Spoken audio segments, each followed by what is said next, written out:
What is up, everybody? Welcome. We have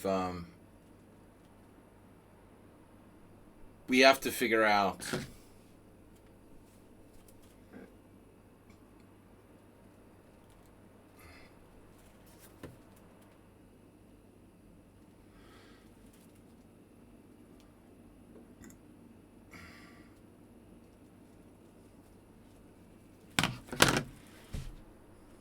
check it out, man. All right. I'm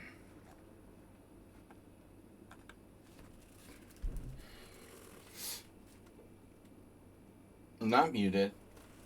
I shouldn't be muted. Maybe I'm muted. I'm muted? Shouldn't be muted. I think you're deaf. I'm not muted.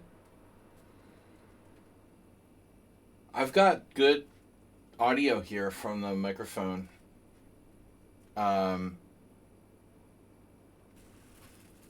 don't know why it's not showing up on Twitch, though. Dude, 15 years I've been living here, and the upstairs of my apartment never had air conditioning, and it's getting worse and worse, the heat. So right now it is 37 degrees outside and 27 degrees in here. Major difference. I'm actually going to catch cold. I'm starting to get the sniffles, but I'm not going to complain. I can think, I can focus. I'm not like dying of 100-degree heat. In my office, it is, 28. It's around 28 degrees. Yes, we have air conditioning. Sadly, I'm the only room in the house that has air conditioning. They just installed one of the units, and they're going to come back and finish it tomorrow. But we have AC, so enough to work. I've got games from Acerbate, Dr. Chess Sucks and Then You Die. Submitted Yefim freaking Geller against Svetozar Grigorich. YFG against Sveto, the greatest Yugoslav player of all time. Then we've got a Sun Prism game, a Mule Skinner game, and an Arsenal fan game.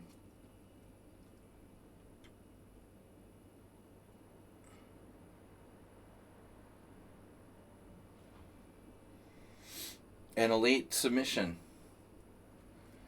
Early is on time is late, and late is inexcusable. You're just barely late. Alright, what do I do with that? Am I being attacked by spiders again? Study. Alright, we entered the last game. So as a subscriber, you now have the right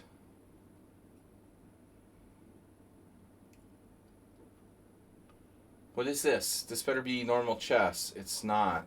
Oh, no. No. What is that? It's a joke? Is it another form of chess? Alright. I'm just enjoying my new air conditioning unit. Alright, anyway, that's for later. It's just a joke. Let's see.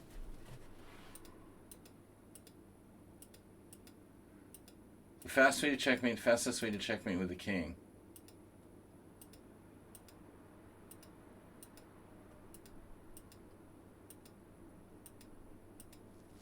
Cute. Mirth against Sakruk. This is standard. Braided bullet game. Mr. Coffee, 92 months. The Bomb Cloud Attack.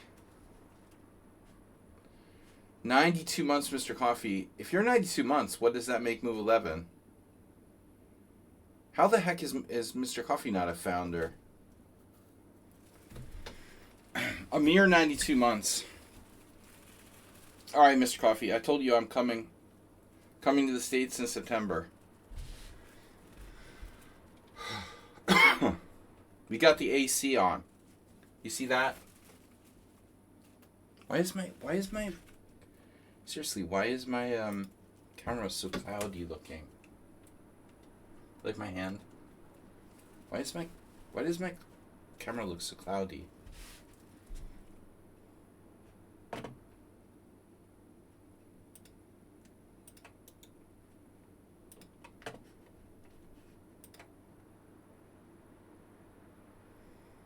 Maybe they got dust on it when they were drilling a hole in the wall. Maybe it's like drywall dust. That is... September should be good for you. I'm coming to the U.S. September 25. I'm staying in Massachusetts. All right. We will talk later. So let's start with Astrobate. We had a bonus stream yesterday. For those of you that missed it, I just missed winning the daily Rapid Arena, the last possible second, and finished second. All right, I'm gonna get started here.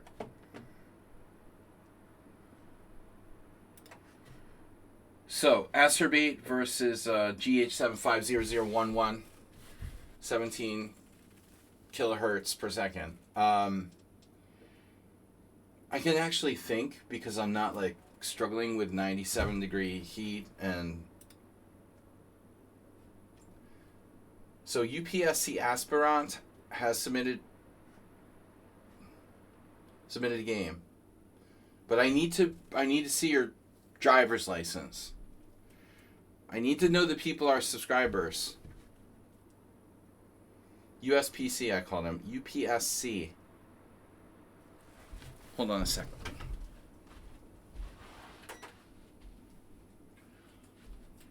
I don't need a fan on with the air conditioning unit as well. I'm getting like blasted with too much cool air at this point. It's too cool in here. I need to see your license. If you are a subscriber, you guys, please confirm or deny, and I will accept your games. So Astrobate is first. My mind is working like a metal trap. Steel. We also need your social security number. Alright. So this is the ready opening. Ready, Ricard. This is the real ready opening. Not, knight f3. That's just a move. It's a transpositional move. Calling it the Zuckertort opening for me is kind of, I don't know. Sounds a little bit made up by some Redditor. In any case, knight f3, d5, c4. Astrobate gifting a tier 1 sub to not Pabu. So not Pabu is now a subscriber. c4. Black plays d4. This is Black's best move. That's a weird Mexican thing. Wait, I thought social security numbers were Mexican. I thought social security numbers were just for Mexicans. This feels like a South Park episode. Why the hell does anyone want to immigrate to the United States? Alright, no, I am closing that. So knight f3, d5. I'm a reverse migrant. Knight f3, d5. The same thing with Hungary. Why would anyone want to, nobody wants to migrate to Hungary. They just want to, go through Hungary to go somewhere else. Knight f3, d5, c4, d4.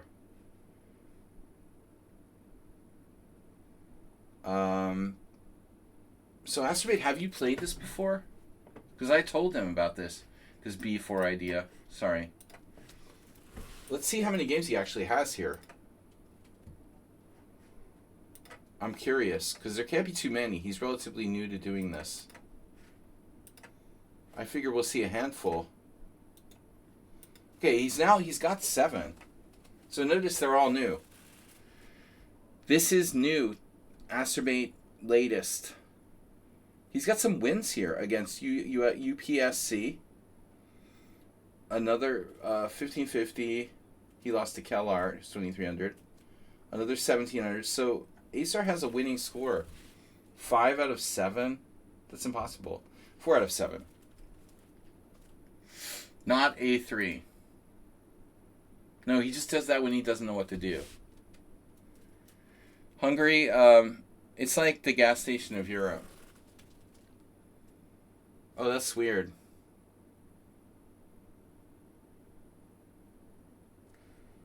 Wait, what are you joking about now? That's Russia. Yeah, it's the gas station of Europe. Okay, Russia is the gas station of the world, and therefore Hungary is the gas station of Europe. Sort of. We don't really have any oil here. So it's more like a rest stop than a gas station. It's like a rest stop without the gas station, without the gas pumps. Just a rest stop. Alright, so Acerbate, thanks for the gift sub. B4. It's kind of loud, but I like it.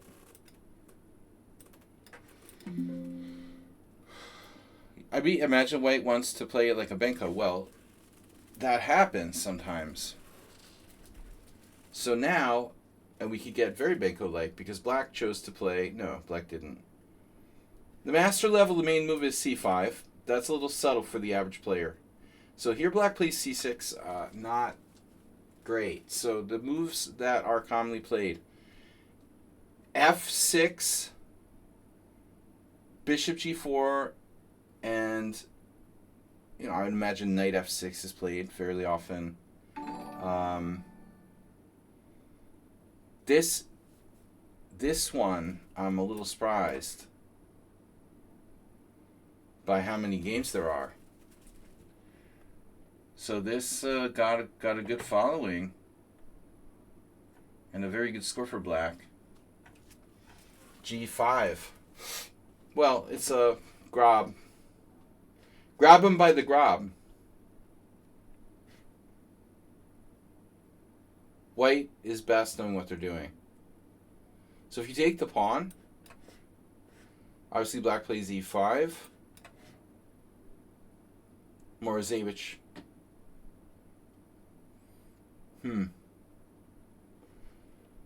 So how's G5 score with the computer? It's top 5. 5th best line. H3. Recognized by the pros as the best move for White. Counterintuitive. Anyway, so C6. So what's the point of C6? Oh no. I don't get why my donations come as anonymous. Well, actually,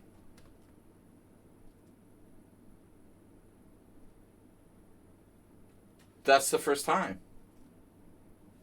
You want to scroll back to your last donation?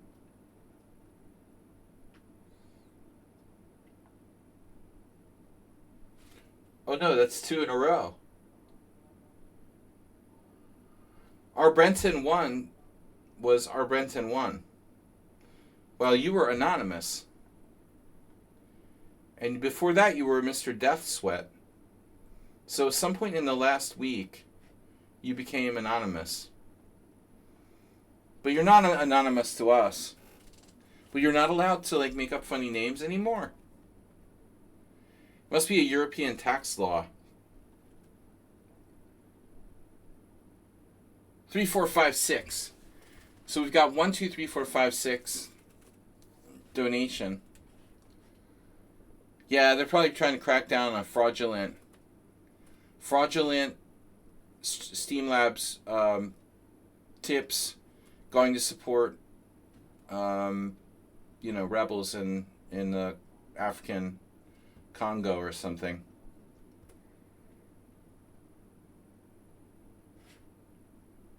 I'll try again for your pleasure. Try again for my pleasure. Guys, look at that. He's going to try again for pleasure. We got anonymous tip 3456. Bring us up to 1,234.56. Get it? All right, anyway. Mr. Slow, thank you.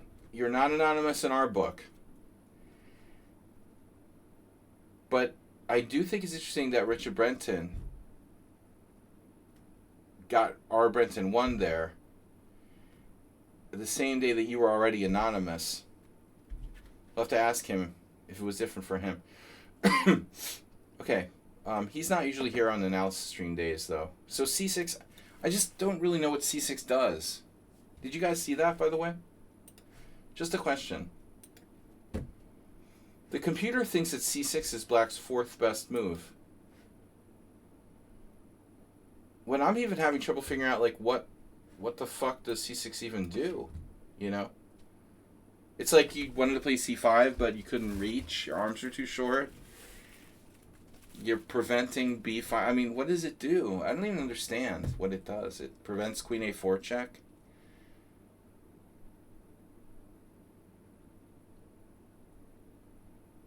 Maybe it allows E5 without Queen A4 check. Mr. So's anonymous. He has Legion. Alright, C6. Now, Bishop E2. Oh, I think I saw Astrobate something about this. Okay. So, I expected, like, E5. And then if you take it, he could try to take your pawn. I mean, my point would be, maybe the point is that this isn't check. I mean, if that were check, I would most likely win a piece. But I still don't know if it's worth it for Black to sacrifice the central pawn here. He doesn't know that he sacrifices a different central pawn. Bruh, I was like, what is this guy doing? WJ Loof, welcome. It opens the knight's diagonal. No. Good guess, though. I've been getting more fundraising emails from Fetterman. Like 3 now. Alright. D3.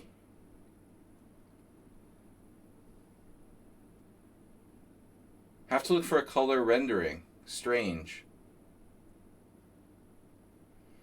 The only question is, like, do we want to just take it? Or maybe, like, try to win it under even better circumstances? We could play E3. And then try to surround this with a smooth structure. I mean, White's position is so good that I think that E3 might actually be a pretty decent move. Keeping your structures perfectly smooth and fluid. But Ashby says, no, you can rip my structure asunder into 2 parts. I don't care. And I think that both moves are good. This is also a good move. Now Black plays E6. Totally lame. Totally lame. I mean, he lost his central pawn. Now his bishop is, like, blocked in on C8. Increasing his knight's diagonal. Now he's finally threatening to play bishop takes b4. And Sun Prism, guess what he played? A3.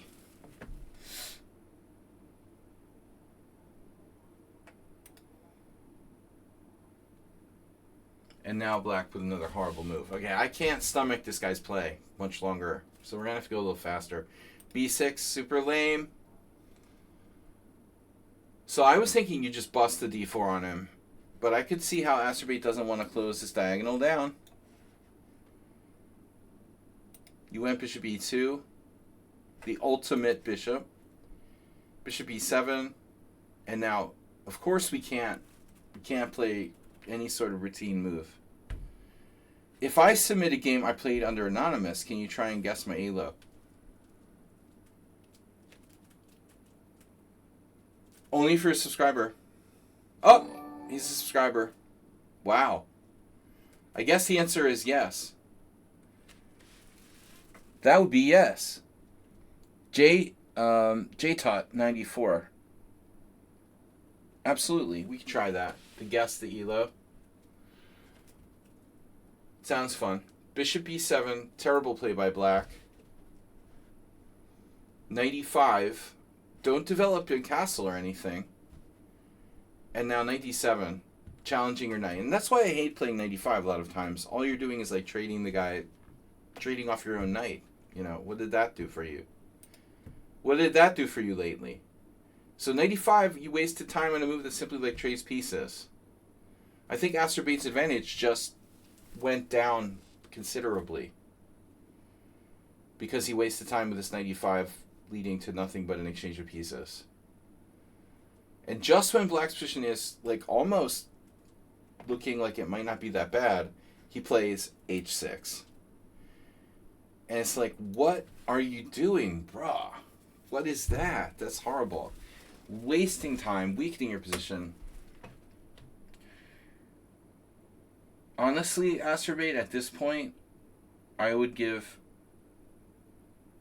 serious consideration to me pulling the bishop back.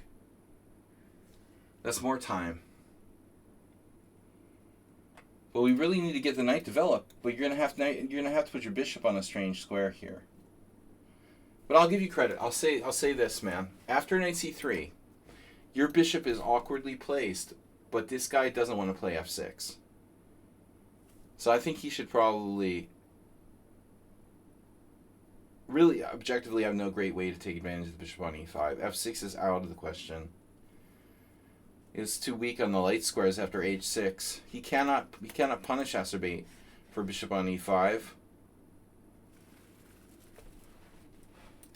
Okay, Power of the New again.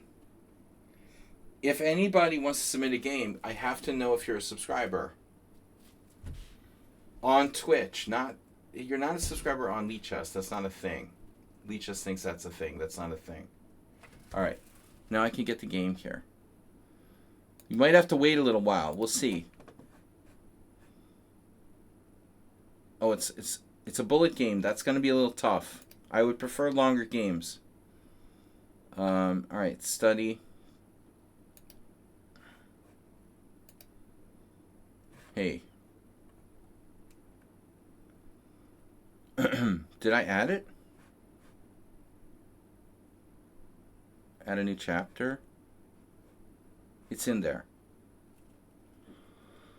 Is it in there or is it in there? It's in there. Okay. Mr. Slowhand. Oh, that's for him. I think I got it. Thanks, Mr. Slow. So, going back to Acerbate's conclusion, I think bishop e5 is okay. Blocking it out with knight c3 was okay, because this is a very bad move. Kaplang, you know, that's enough. Maybe his best try is like bishop d6, and if you do that, I think you should play d4. And actually this looks... Well, actually, maybe black isn't that bad here. We'll have to defend the pawn with f4, and it's illegal. You still have some advantage. Rook e1, queen e5, d4. It's a good Scandinavian. Wait, it's still even up a pawn. No, it's equal 7-7. Okay, never mind. Whatever. All right, knight f6. Why didn't he just play that last move? And now, what are you doing, knight e4? Build your position.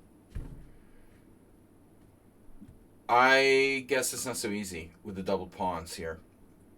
You could move your queen. I mean, it's not exciting, but something like queen c2.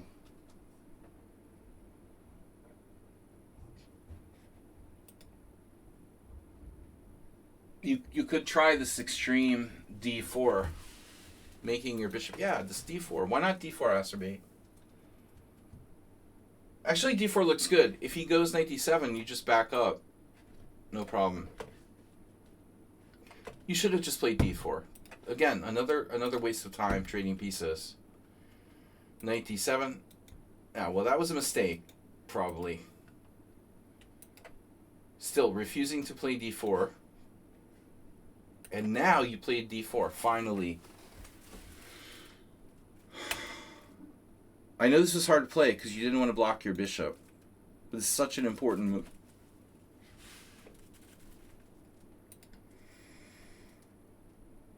Boom. Losing a piece. Is it, though? Is it losing a piece? So, all right, hold on a second here now. You know, another idea, well, our knight is attacked, so. Shit. Check. G6. Bishop takes, rook takes, queen h5. Almost wins, but black has king f7. And then you need a really good move. So let's try d5.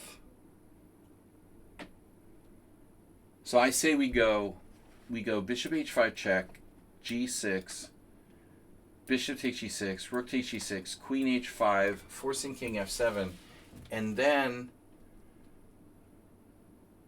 we seem like we very likely might have the shot, which is just a beautiful move. Opening up this guy, also opening up the queen, opening up the, hopefully opening up position with the king on f7. When it's very hard to see, a defense here for black. I do not think that black can defend here. That is a beautiful position. He cannot defend after d5. Why not f3? It's more of a hope chess. This is more direct. You know, f3 is like, it's a passive move by nature. You could play other moves, rook e1, f3, but no, this is strong because we're threatening to win directly with pawn takes pawn. Black isn't like Zugzwang. It's not Zugzwang. Wow. He has one move. Holy shit. This would have been tough. Yeah, d5 is the only move. You know that? He has one move. And now you have one winning move. One really winning move. Which would be fucking hard to see. I think Aspey could do it, though. If anybody could do it, he could do it. So this didn't happen because black, after bishop h5 check, black was a coward and played king d8. Well, now white doesn't even have to sacrifice a piece. He plays bishop f7. Okay. Rook h8. Now what? Yeah, you're going to have to move the knight or sacrifice it, but yeah, why sacrifice it? It's unnecessary. He moves the knight. Now e6 is practically impossible to defend. King e7. No way. That's it. And now f5 goes. f4. Plays f4. And now you played knight h5. Lots of possibilities here. Yeah, knight f5, it's not clear where it's going to go from there. So I like this. He trades. And why is black lost? Because his king is in the middle of the board and he's down 2 pawns. Very fundamental stuff. Good game, Masturbate. There it is. Perfect. Look at those bishops, man. This is crushing. He's getting stronger. Slowly but surely, Masturbate is getting stronger. Nice bishops. Damn, bro.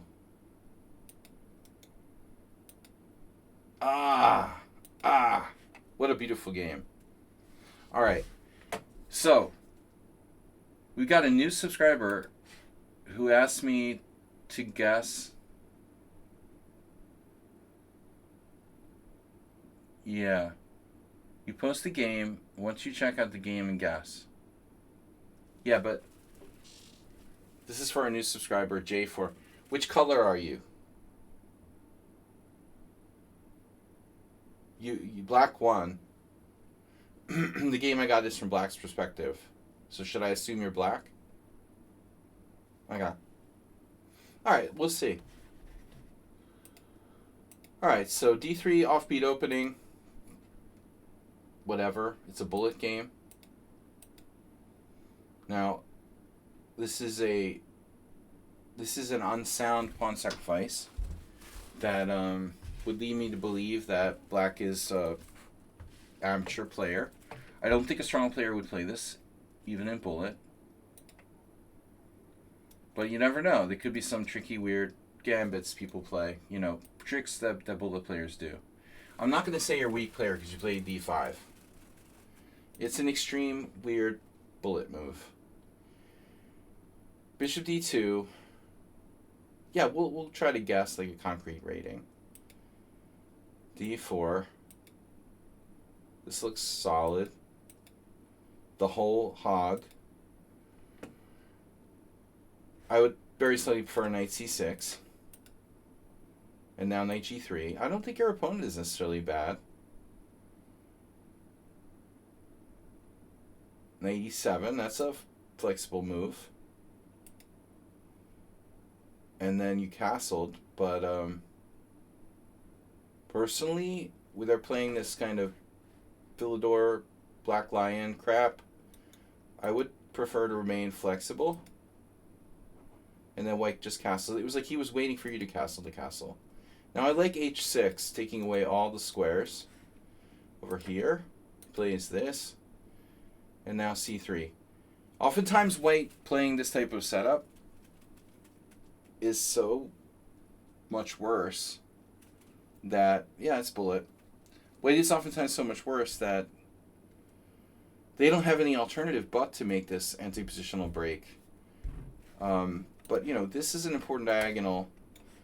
Again, I think you should play h6 at some point to guard so you can play bishop e6 without getting hit by knight g5. So what did you do? Here. And then f5 anyway. So there's a very reckless move. Probably white. I would assume white is very likely got something here on the white squares. He takes on f5. Not a move I'm necessarily a fan of, but okay. And then he takes on d4 again. Not a move I'm necessarily a fan of. But white's got to try to do something there. And you took with the knight. Again, it's a bullet game, not going to overjudge, but, you know, I think that a really strong player, is going to take mostly with a pawn, with c-pawn here. This allows white to free himself. You allow white to trade, you know, a set of pieces. Although, yeah, it was actually a bad exchange by white, and, you know, he could have gone. He should have gone with knight g5 early and often. I mean, this is a serious threat. Either knight g5 or queen b3 check followed by knight to g5. When you have to be pretty creative to come up with a way not to lose material, which is probably queen e8. However, even there, you know, I think positionally, white is likely better. Unless there's this, which there is. Though even that is complicated. Okay, whatever. So, cd4. Maybe knight takes wasn't so bad. Bishop f3. Yeah, white's starting to make like random moves because it's bullet.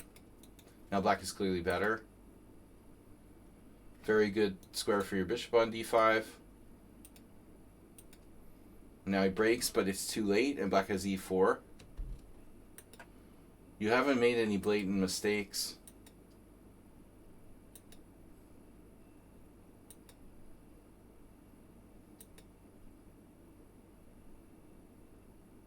This move is better than, say, pushing the pawn, keeping flexibility, or are you allowing? You're allowing knight h5. Now he has f5. White has f5, which might or might not win. Well, I mean, it's important because if I'm trying to guess the rating,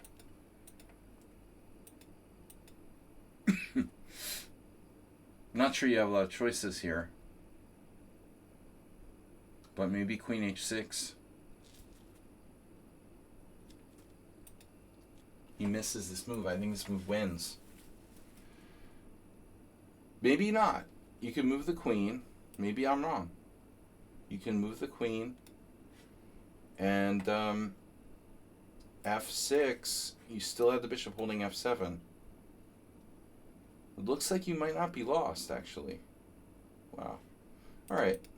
So anyway, queen g6, knight takes g7, and then e3, threatening mate in 1. Very deep.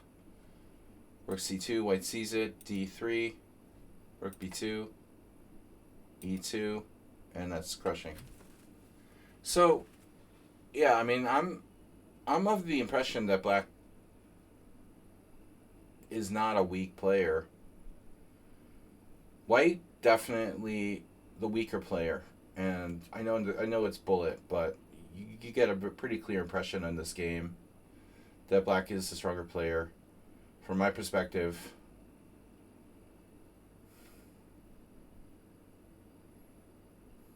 yeah. One more quick look.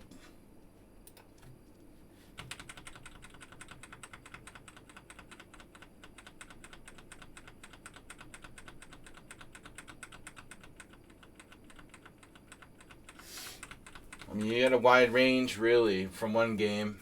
But it's going to take some luck to guess your rating. But what are we talking about here?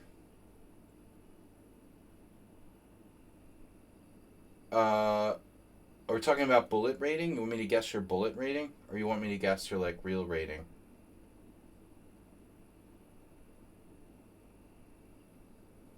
Does it even make a difference? Is there really a difference? Yeah, bullet rating. You have 18 seconds left, by the way. I didn't even look at the clock.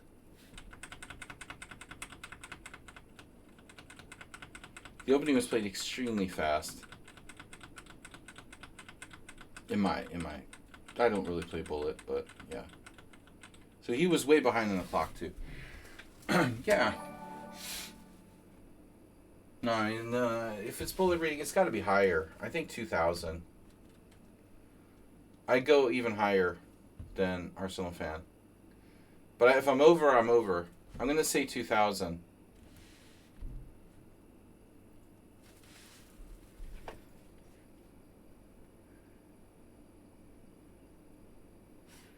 I'm going to say 2,000 in bullet. But I mean, you know, if you told me anywhere between 1,600 and 2,300, I mean, you have to believe it. Guess my rating, sire. Oh, no. I'm too low. Well, it's like, you know, Arsenal fan is playing Price is Right as a fellow contestant, and then he guesses 1,900, so he ruined it. You know, he totally, like, set the base. He set the base price at 1,900. Yeah. But asking to guess people's bullet ratings, dude, that's not like guessing like standard ratings or something. All right. A lot of variance there. And you're asking the wrong person in the bullet department. Ask me to guess someone classical rating. All right, Mr. Slow. What is that? What? Copy PGN. Copy chapter PGN. Chapter PGN. No. Chapter PGN. Copy PGN. Fine. Learn. Study. Alright, guys. We're not here to guess the ratings. We're supposed to be analyzing games. But I'm humoring a new subscriber with this. With Mr. Slow, I'll make an exception, as always. I already know your rating.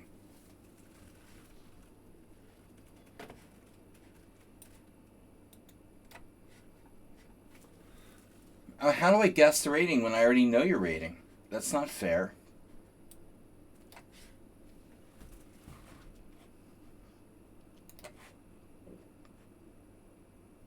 Yeah, no, I mean, Arsenal threw it. I'm going to blame Arsenal. I don't know what I would have said if Arsenal hadn't set a range. I might have even said lower. But the problem is psychologically, when someone sets the bar at 1900, it puts this pressure on you to guess somewhere in that range, you know? So I wasn't going to go over like 2300. I wasn't going to go under 1600. Yeah. All right, Mr. Slow. Let's see. Well, we can play this like not guess the rating. We can say appraise. I'll do rating appraisal. I'll appraise your play. What's the time control? Casual bullet game. Oh no. Oh no. We're doing bullet game appraisals. Mr. Slow is white though. Bullet game rating appraisals. How much is it worth? It's like Antiques Roadshow.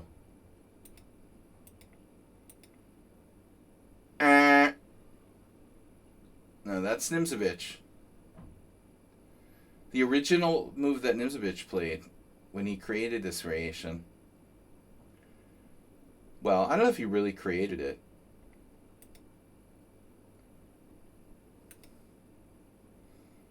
I think you might have even done that against me once.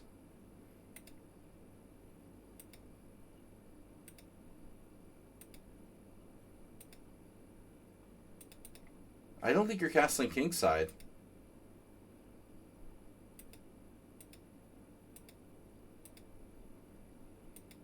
Black's pretty solid, though.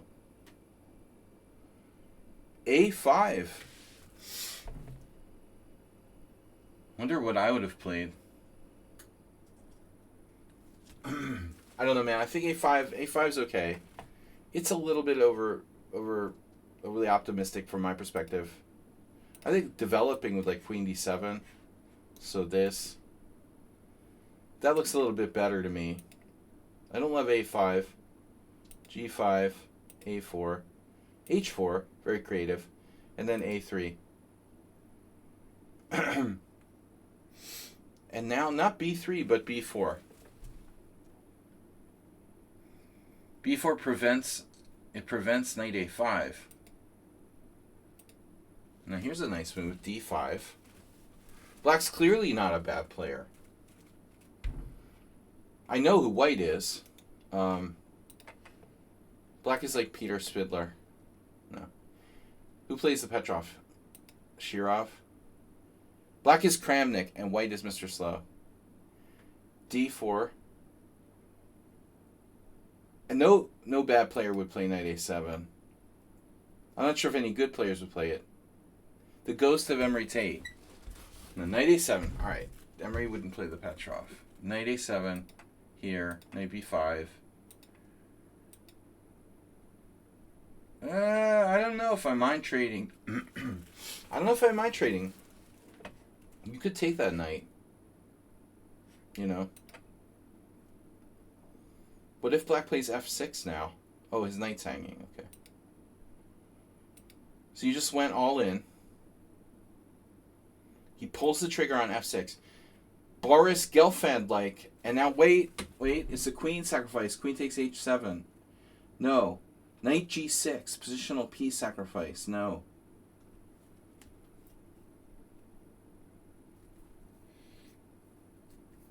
I mean, the intuitive thing to do is just take.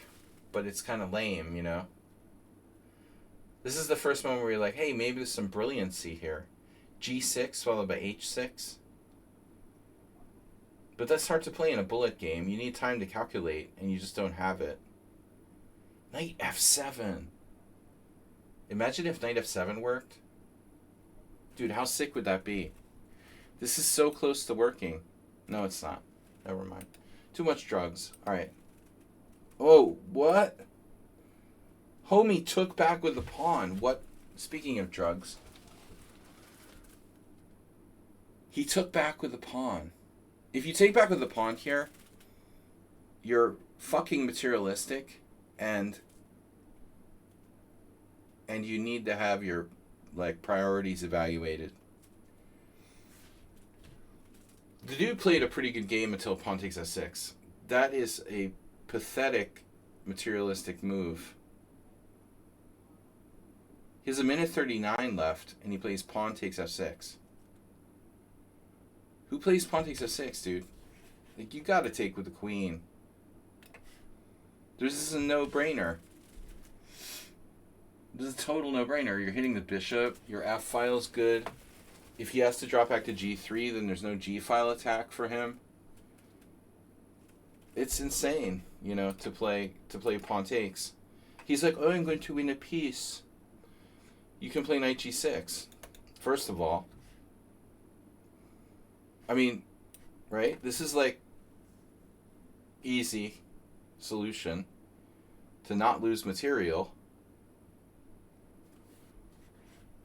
Instead, you played this first, which is actually probably pretty strong. Oops. And now knight g6 check. And he has 4 seconds left. But is there increment? No. No, it is. Oh, this is 2 plus 1. There's 1 second increment, boys. 1 second increment. Game over. Now, let's make sure here. Is it though? So you have bishop takes d6. Oh, it's check. Oh no. Oh no. Damn. I was so fixated on taking with the queen, but it's not good enough because he, you know, trade, take with queen.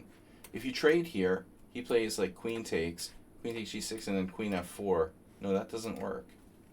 Yeah, queen f4 check. Yeah, exactly. So queen f4 check, king moves, and then not there. King moves somewhere. Actually doesn't have a good square. But anyway, it's no good.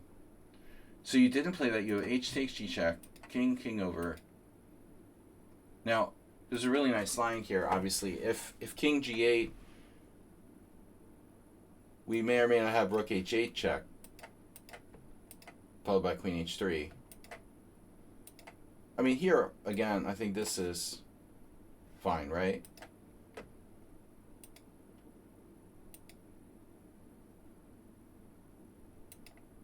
Doing things the hard way. Harder way. Now, you gotta be kidding me. Hanging out with the boys with queen h7 check.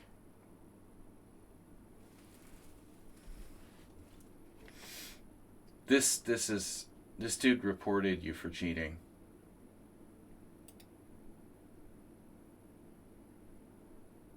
I can't believe you did that. I can't believe you did that. I mean, it's so obvious to just, like, you know, discover on him and mate him on h8. That's so easy to do. Like, a child could do it. So not only you sacked your queen, but you did the ultra fancy queen as well. And then not bishop f8. This is, I guess, doesn't matter. Either way, bishop f8 or bishop g7. That's a nice game. Yeah, I'm going to guess. When was this played? 2025. I'm going to guess your bullet rating is like 1,700. But if, in honesty, I would say you were like 2,300. Mr. Slow. If I didn't know your bullet rating was relatively low, I would say it was like 2,300. Will you review my games? Only for subscribers. And there's a list. So you have to be on the menu. If you're a subscriber, you'll have a chance. But we've got a lot of games already. Maybe there's time for one more. If somebody, you know, and you have to be a subscriber, so please subscribe. All right. Mr. Slow, 2,300 or 1,700, whichever comes first.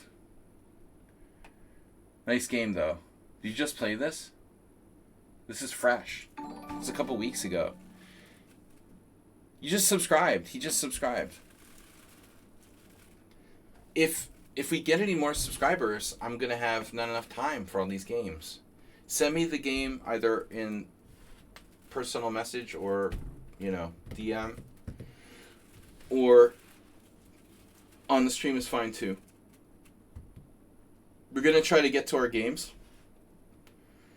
I'm gonna try to do the players who are here first. If there are people who are not here so many games, they'll have to wait. I'm gonna go in order of who sent them in and if they're here or not. I've got a serious game from Senor Anonymous. This is our big master game of the night. But thank you for subscribing. All right, master game of the night is, let's see the year. 1970, Belgrade. It's Geller against Gligoric. Every single game that Mr. Slow is sending me from his series is from Geller's book, of course, but they're all Roy Lopez's. So it's like Mr. Slow is like specializing in studying the Roy Lopez, apparently. I don't remember. Maybe Geller put the games in opening order. I've got the book around, somewhere. The Application of Chess Theory, it was called in English. Yeah, maybe they were in opening order. Okay. So Geller's white against Gligoric. And if you guys don't know, both of them are great players. Would it be safe to say Gligoric was the greatest Yugoslav player of all time? Would that be fair to say? Or am I forgetting someone? I mean, yeah, there's other exciting players and stuff. But objectively, maybe Gligoric was the strongest Yugoslavian grandmaster of all time. With some close, company, but... Alright, so... that's how the book starts. Alright. So, Geller's white, e45, knight f3, knight 6, bishop b5. The Spanish is much more subtle than the... I mean, it's more subtle than bishop c4, I think. But it's also less direct. I mean, this is a much more natural move because we're attacking the weak point on f7. But I won't say it's better. I think some could possibly argue that somehow bishop c4 is better. I don't know what the computer says. By playing bishop b5, we have several points. We can lure black into overextending his pawns. We're indirectly attacking the e5 pawn, even though we can't win it right away. It will be a point at some stage. a6, bishop a4, knight f6, castles, and bishop e7. So this is like the starting position for the closed Roy Lopez, right? And rook e1 is our main move. Now black usually plays b5, but it's possible to play d6, which in his book on the Roy Lopez, the German Schachverlag, it's called the Rubinstein variation, I think, oddly enough. Anyway, that's kind of rarely played. So b5 is usually almost universal. Bishop e3. And now black can play castles or d6. Castles leaves possibility of the marshal. Gligoric just plays d6. He said, I don't... Marshal wasn't as popular back in the 70s. Early 70s. 70, certainly. So c3, main line. Castles... By the way, black's a very strong player. He wrote a great book, Gligoric, called I Play Against Pieces. It has a very strange title, but it's like his annotated games, and the title is basically saying like he doesn't play against the man, he plays against the board or whatever, So anyway, h3, and now black played h6. So as you can see, knight a5, knight b8, bishop b7, rook e8, knight e7, h6. Maybe that was fashionable at this time. it's not so fashionable today. One thing that is funny is that the top 2 games of all time played with this move black won. Kind of a weird coincidence. So, because h6 is inherently like a little bit of a slow move, it doesn't make a lot of sense to play anything but d4. Now black has to decide how to hold his e5 pawn, because if you trade it off, you lose the center.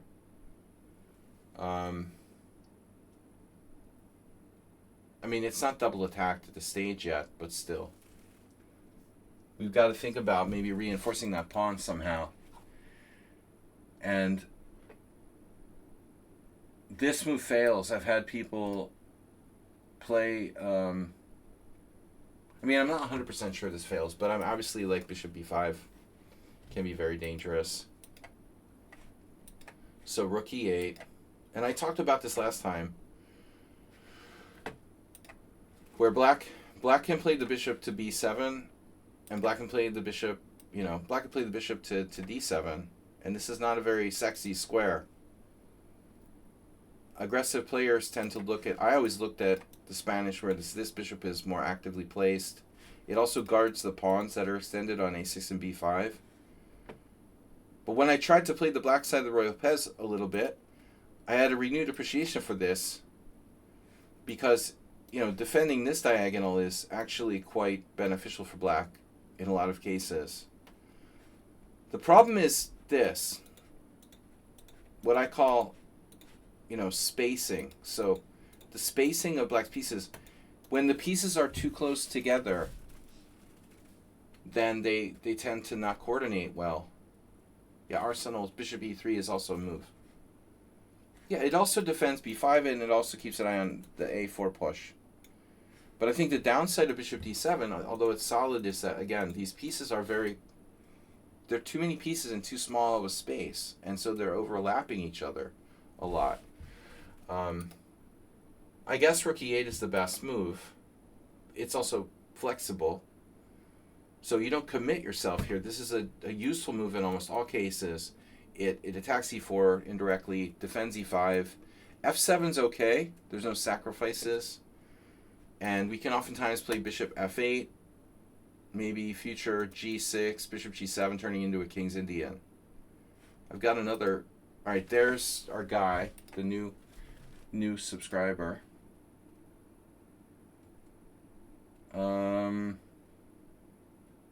Whatever, copy. All right, and back to our game. So, yeah, just thinking about these positions I find very interesting. Rook e8, knight d2. And so we had a similar game. We were looking at something similar last week, maybe the last one. The last time. The very small sample size of 8 games with bishop d7, black is undefeated. I don't remember. I feel like I pointed that out last time. We're talking about a micro small sample size. Black has not lost a game. Well, yeah, they did. They lost some transpose. But still, black has a pretty good score with this bishop d7 move. But like, who's gonna play rook e8 and then play bishop d7? I mean, it makes much more sense to play bishop f8. And now the thing is, you got pressure on the c4.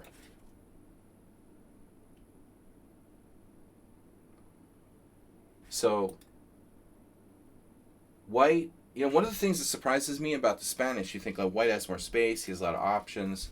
It's surprising how few moves white really has in these types of positions. Literally just a handful. So you can't just do anything, like you could play king h1 or something, but eventually black is gonna increase the pressure on our center. We're the one with the center, and we have to keep it protected.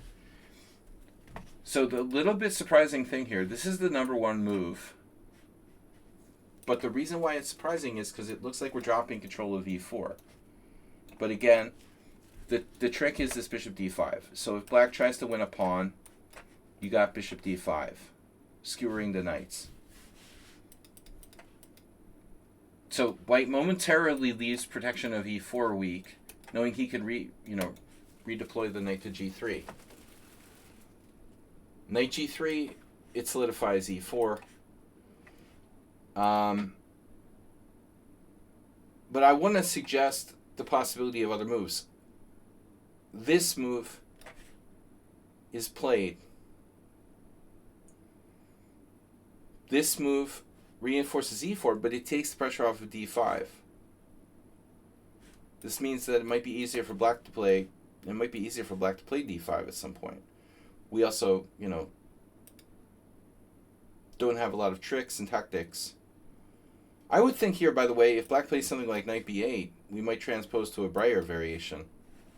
Say knight bd7, bishop b2. I guess not. All right, anyway. What are alternatives? Bishop c2. Pretty much that's it. Knight f1. Now,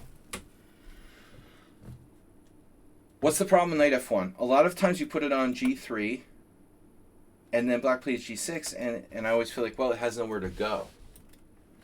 The knight is often badly placed on g3, knight's on knight 6, because they don't have, let's say black plays here, play knight g3, black plays g6. Now it's like, now what do we do? My knight can't go to f5, can't go to h5. This is a very common type of position. But let's see what Gligorich does. So he does play bishop b7. Yeah, everything is tender, Everything is tender. The more pawn moves you make, you slightly weaken your position, right, with black. But here it's interesting. So this is the #1 move. But I don't think it was back in 1970. I would be willing to bet. You can see the statistics here. Bishop d7, 262 games. If we get ChessBase fired up, it's probably closer. Because ChessBase would have more older games. But I'm going to bet that in 1970, this wasn't the main move. Probably Gligorich was very theoretical. This is the more common move. It's more active. Pieces are more spaced out. You have pressure against there. But the problem is this f5, for example, like I'm saying, guarding f5 might be important at some point. There's also attacking potential on this diagonal, in some cases. So I just don't think this is an automatic move. And it's very interesting that bishop d7 is played more. There's a million Ivan Sokolov games here, for example. What about bishop b7? Do you see any names? Sokolov as well. All right, anyway. That's it. That's all the options you have. If you try to do something like a5, white will just steamroll your light squares. Black, I suppose, could play a waiting move. Let's say like rook b8. Is this so bad? It's probably not so bad, All right, bishop b7, knight g3, and now Gligorich is still in book. So notice that Gligo, well, maybe he agrees with you. g6 is definitely a move. Yes, these pawns are getting kind of squishy, but everybody's protected, and it's not so hard. It's not so easy to get more pressure on f7. What are you going to do? Cheapo with knight h4. Not a very strong following, that move. Kind of superficial. a4, and now knight a5. Again, I would kind of wonder about rook b8. Just what's up, bro? There's a problem here. Wow. Take knight h4 is now very strong. Why? Why is it so strong so suddenly? So we just have no way to protect g6. King g7, anyone? Not a good idea. That's interesting. So let's take a second to understand this. Why is knight h4 right away not as strong? There's only one reason why. blocking the diagonal.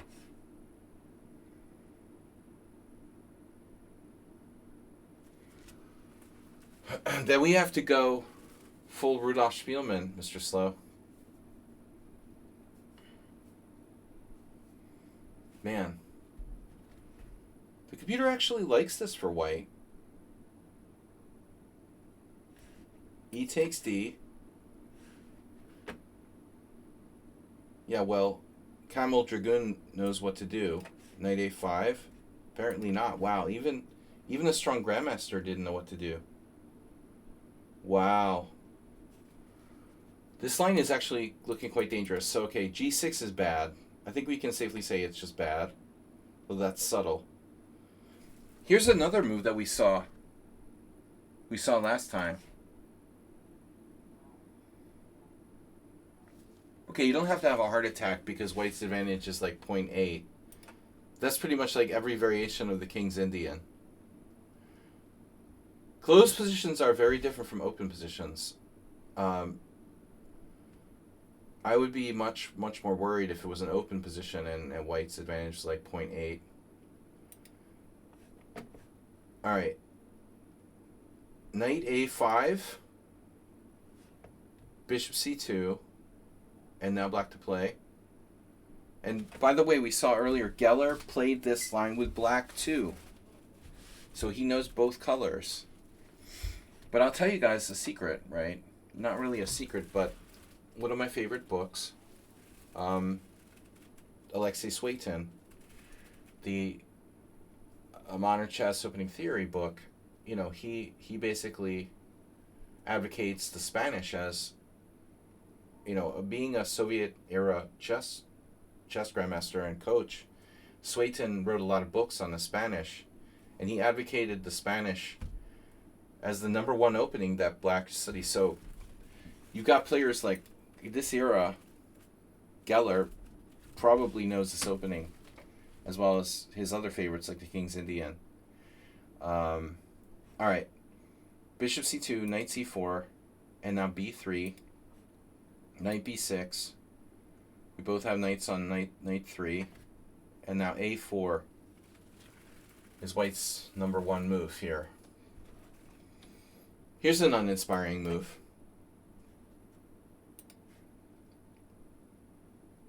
If you play to E3, you block your protection of E4, right? Karpov played Zaitsev, but he also played other stuff too. He played the Breyer as well. He played different stuff.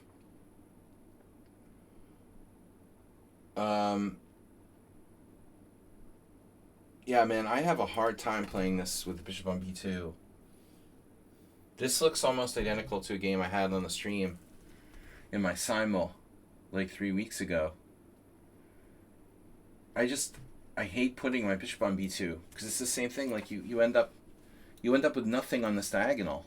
You know, it seems like that whole diagonal is weak. And so I made a mistake in my game where I played C4 too early.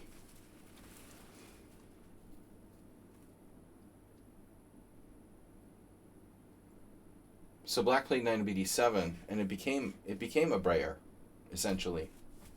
That's what happened here. And so we transposed to Walter Brown. This is like a year before I was born. Walter Brown against Gligorich from 1971. They followed the same game a year later. Rip Walter. Walter was an interesting guy to have dinner with. All right. Anyway, no, he was fun. I like battling with Walter. We played a couple times. So white now plays Queen D2. I would think like our main plan is to go for C4. So one suggestion might be to like put the bishop on D3 to support, you know, C4. This is not out of the question, but there's so much pressure on E4 Now, I'm not sure we can be moving that bishop to b3. a4 is normal. That's what Brown played. When Brown was younger, he always played e4, and later he switched to playing d4. Alright, so knight on bd7 now, queen d2. I think this is a bit of an unusual move, but it's interesting to me because I did mention the weakness along this diagonal. And Arsenal is talking about queen d3, which makes a lot of sense. There's, of course, but your queen is also more vulnerable on d3. So this, I've never seen this exact idea before. He has this, and he has some view of this. What exactly is Black going to do? g6? What if he plays g6? I mean, the main idea is to play rook d1, I assume. But you don't probably want to commit to that too early because you don't know. Maybe a4, maybe rook d1. I like queen d2. It's kind of balanced move. But I was wondering about g6. Now there's no knight h4 crap. Why can't Black play g6?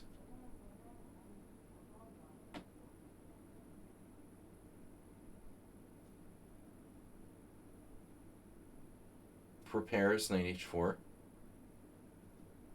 I'm not really getting that. What does queen d3 have to do with knight h4? Not sure I understand the point, the connection between playing queen d3 and knight h4. But I don't see what's wrong with g6 here.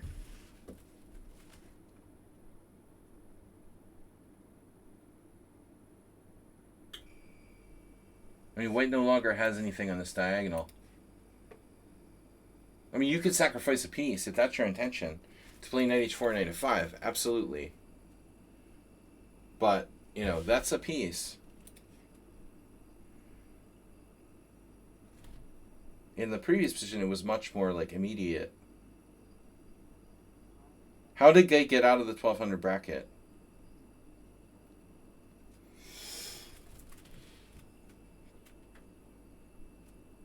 You learned the chess. So queen d2, c5.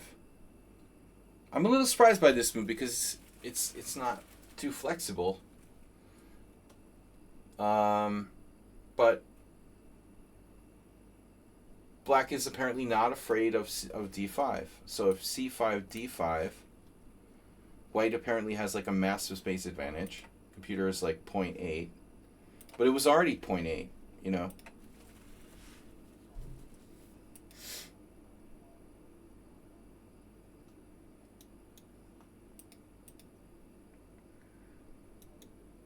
c5 is normal, but you can only play it once.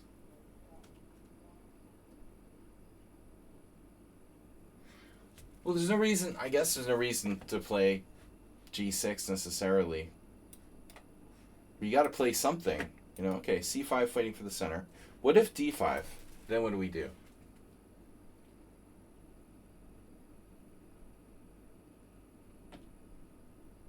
What would Black do?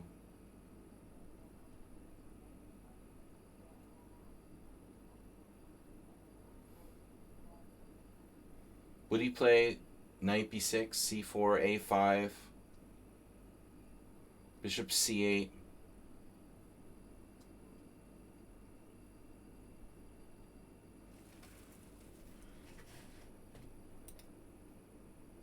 But anyway, Geller just keeps the tension, which I think is fine.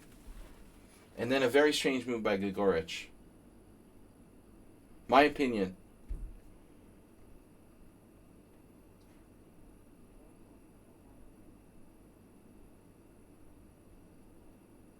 A bit of a strange move, right? Queen out to the side of the board. Completely committing one's queen. So he's starting to take the pawn. And now the rook, has to go back to a1 to defend in some cases. White doesn't want to do that. He's leveraging this exchanging queens. My first thought, is there any case where we can allow him to take the a pawn and trap his queen? Could this be allowed in some case? Well, if he takes the pawn, we play rook a1, queen takes b2, and rook b1. So we can actually trap his queen. If I play d5, for example, queen a2, rook here, queen takes, rook here, and bye-bye, Mr. Queen or Mrs. Queen. Whether black gets enough material for the queen is another question. You get a rook, a pawn, and a piece. So that's an issue. I know I've seen this game before. Now, d takes c5. For some reason, whenever I looked at Gligorich's games, I think I was looking at the black side. I play through games and I look from one side or the other, and it always looks like a different game when I analyze the game from the other side. Now, you can't take with a knight because of b4, obviously. I mean, the queen being on a5. Otherwise, it would be an option. He has to take back with the pawn, which is a normal move. And then c4.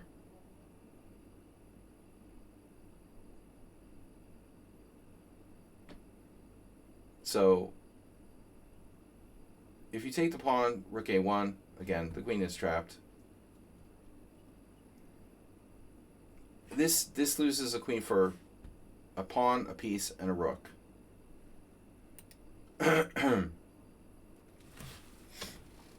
So black, to be honest with you, I really think that, you kind of need to trade queens here.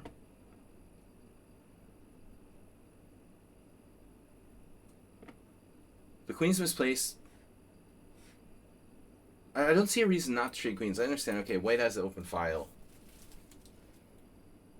Is that really enough for white to have a serious advantage here? c4 is caving.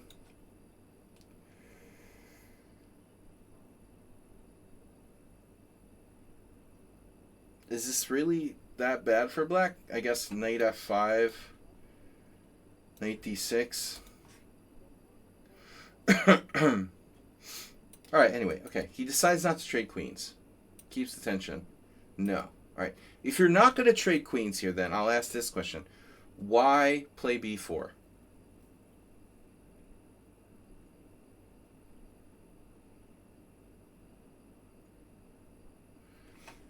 Why not just go back? I mean, he's, I guess, concerned about this type of stuff. I don't know which is better, queen b6 or queen c7. Queen b6. It's also a... I don't like b4. I mean, I really don't. It's kind of committal. It doesn't clear to me like what black's doing. White has a3, a4 on the queen side. We're better on the king side. It's the A-guard joke,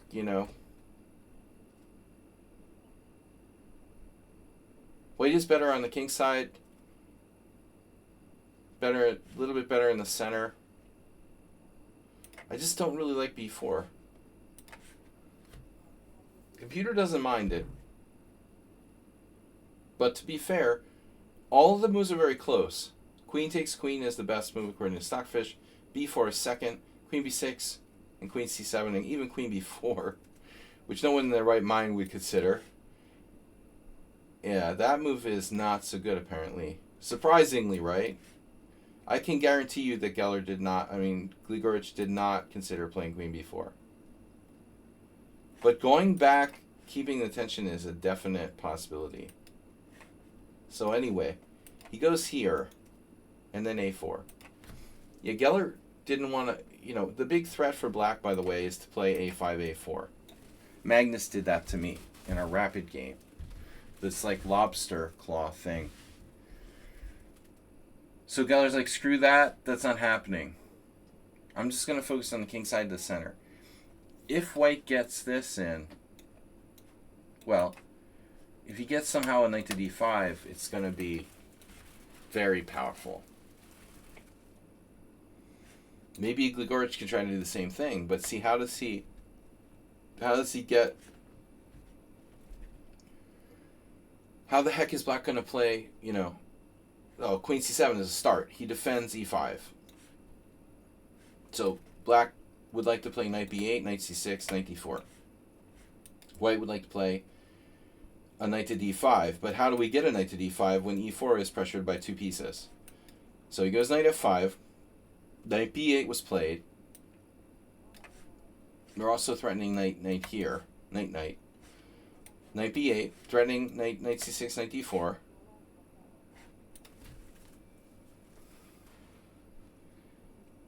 Did I say I like bishop d7? Why not play a3 and create a connected passer? Not that connected passer, protected passer. It's not that simple, because even if he has protected passer, you would possibly be giving black like the c5 square. I'm not that sure about that. I think he went for the more concrete option, which was easier to narrow down, what would happen. But I expected this knight b8 thing, and now there's a shot. So he takes on e5, which looks like it's not good. Normally this would be a bad exchange. Two very active minor pieces in the middle game against, for a rook and a pawn. That doesn't seem good, right? This looks like an absolutely bad idea strategically. But the problem is, for the moment, black's pieces are all in the back row.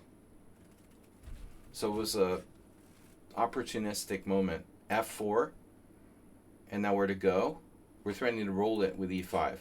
No strong point.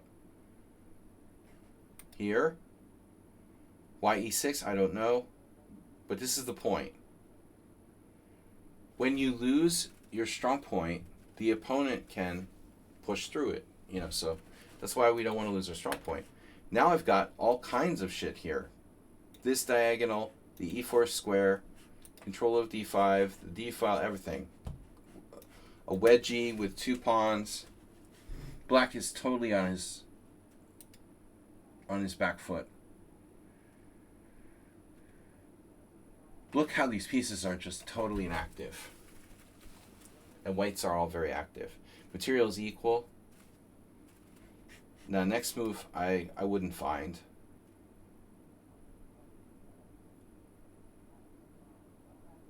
I'm having hallucinations.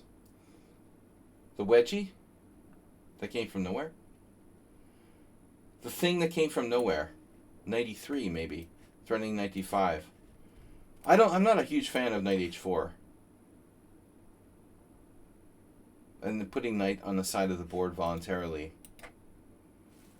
I would imagine that white has a significant advantage now, no matter what he plays. Wow, that's clearly best move. Unbelievable.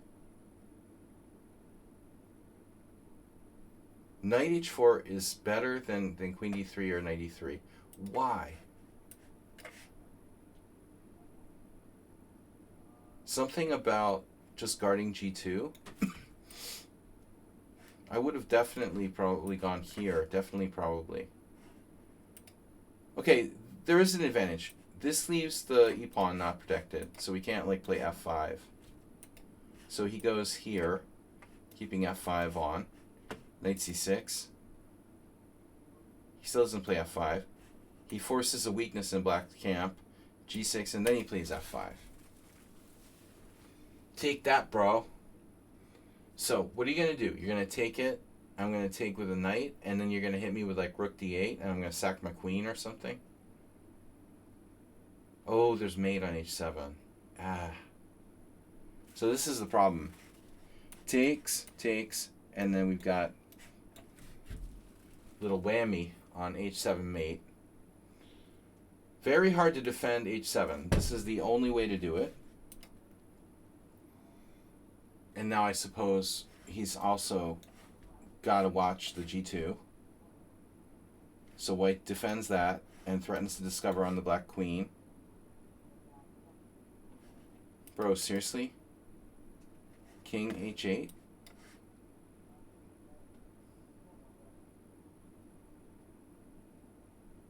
if you want to be devil's advocate, it loses a bishop.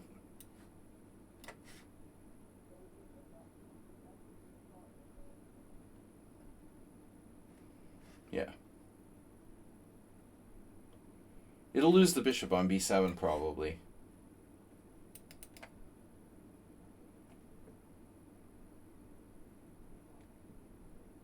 Or knight d, I don't know. Whatever. So, here, here, here, here. And now black queen runs out of squares. f4, only square. Oh no. The queen is looking very short of squares. In fact, after g3 it has no squares. Isn't that a coincidence? Yeah, he has to sack a piece. And he doesn't even take it. Like, white can just take and be up the exchange with a theoretical winning position. But after queen takes c5, he just goes queen g4 check. Oof. And that wins even more material. So that was pretty crushing. Wow. Queen g7, knight g7, and it's over. All right. Great game.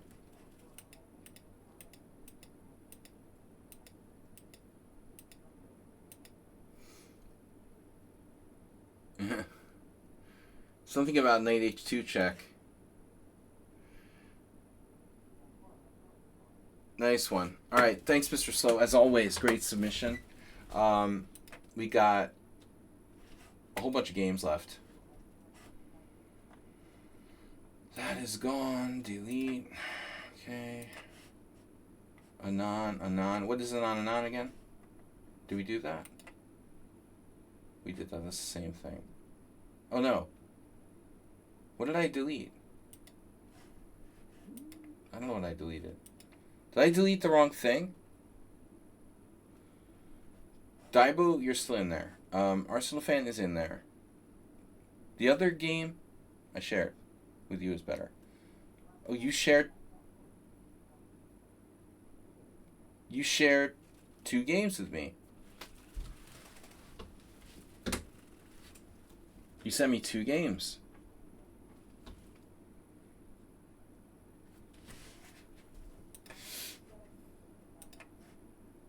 No, the first one is better.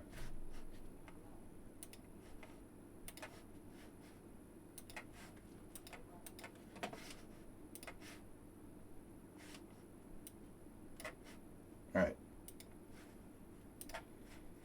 Okay, anyway, we're not there yet. Schumacher is not here. Sun Prism may be here. Sun Prism, are you here? Mule Skinner, are you here? Arsenal fan, are you here? Yes. Arsenal fan, say hi. Arsenal fan's definitely here. So, we're going to go with that. You're always here. Good. Don't go anywhere. This is funny because... You guys ready for this? I just want to point this out. I was joking with Arsenal fan earlier.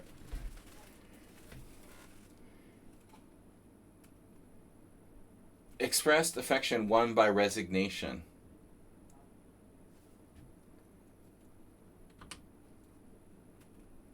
Bro, nobody ever won by resignation. That's so retarded, you know? It's totally retarded. Has anyone ever seen that? Like, PGN file? Really? Won by resignation? That sounds stupid. It ruins that whole quote. Like, no one ever won by resigning. Yeah, they did right here, man. I played this game on chess.com, and it says my opponent won by resignation. And you told me I could never win by resigning. Just another reason to hate chess.com. Alright.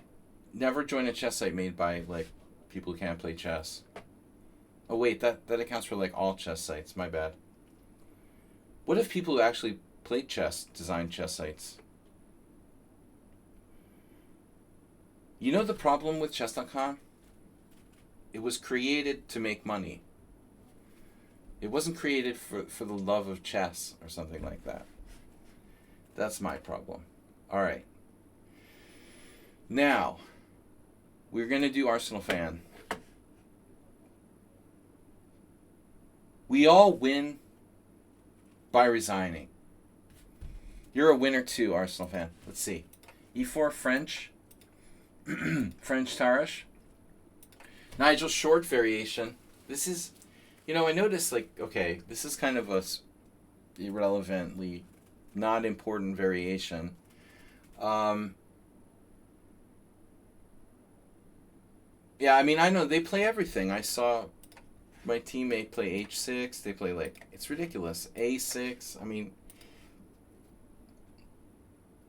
but how can moves like h6 and a6 really be good?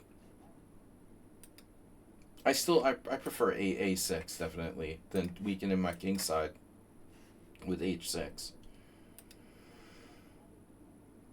But bishop e7 is Nigel's original anti-theory keep the tension move.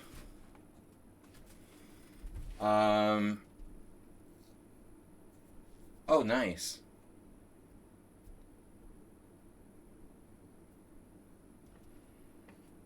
All right, so here.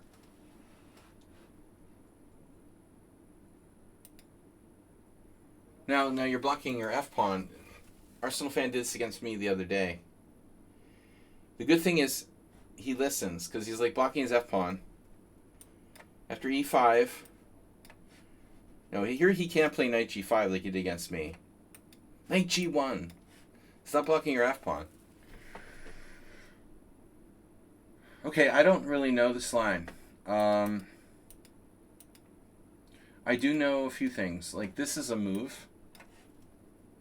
You can play bishop d3. Keep the tension, maybe. Michael Adams, Rockport. Definitely a serious option. Now, the other serious option is consider an alternative here. You play e5 right away. There's other crazy moves, but I mean, this has to be considered. Old Adams games. He didn't have great success against Marozevich there. -1. -2. Okay. So I don't know too much about the theory here. I guess you can even play bishop d3. You've got a bunch of moves.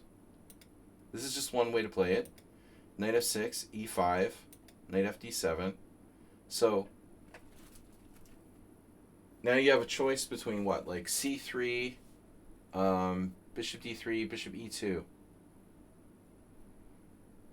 c4, I guess. Yeah, sure. If you want to. But anyway, the point is c5 is coming. So you got to be prepared to do something about that. Ignore it completely, meet it with c3, try to destroy his center with c4. But I think what you're doing here is absolutely normal. Bishop d3.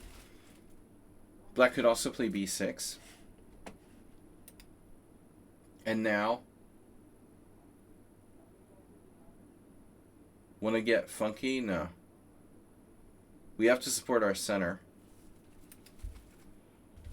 And I mean, this feels like it could turn into some kind of Korchnoi gambit type thing. Now b6 actually has a decent following. Your opponent plays knight c6, the natural move, and now you castled. But I've seen this happen in the French where, black will go psycho. Our Hungarian, men's grandmaster player, Huang Trang, she used to play the French all the time. I remember seeing her do some g5 stuff to people. If you're not expecting it, that type of move can be dangerous. You could castle into an attack or something. Because black's not committed to castling kingside. So when you castle here, I mean, is g5 a serious option? Yeah, it's the second most common move. And that's what your opponent played. So this is not like some off-the-wall idea. This is a serious variation. I'm telling you, Huang Chong played it for sure. And, well, it makes some sense. You're committing yourself, though. I don't know if you should commit yourself to castling. You have no other option, huh?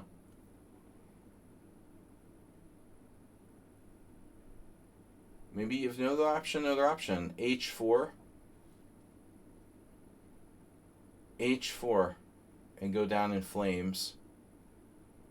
That's probably what I would do.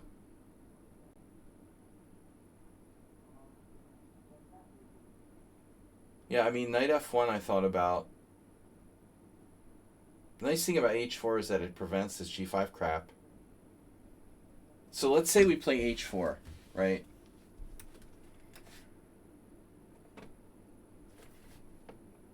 If black continues to put pressure on our pawn, we could play it like a Korchnoi gambit. So Seitlin played this with white. But I mean, this is a little weird, castling with a pawn on h4. Admittedly.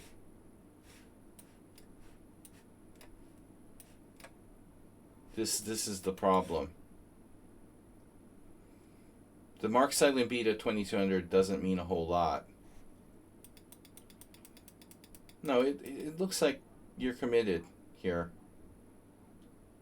There seems to be a3. a3 if queen b6. We still can't hold the pawn. That might be a better version of the gambit. But anyway, all right, castle, so g5. Here we go. What do we do? Do we play g4?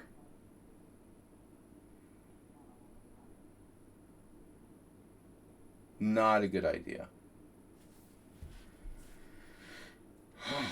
I swear I've seen people do this. I swear it.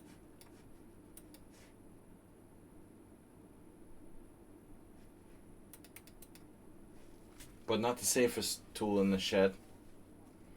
You might get your hand sawed off if you do that. So Arsenal now, with a very rare move, king h1. Making way for ducklings. So the obvious suggestion is h3. The problem is, if h3, obviously h5. And now you kind of have to do g4. And so what's the point? Takes, queen b6. It becomes very hard for us to hold our nugget on d4. So, this is a cool position, man. There's a move. The Evans Gambit. Wow.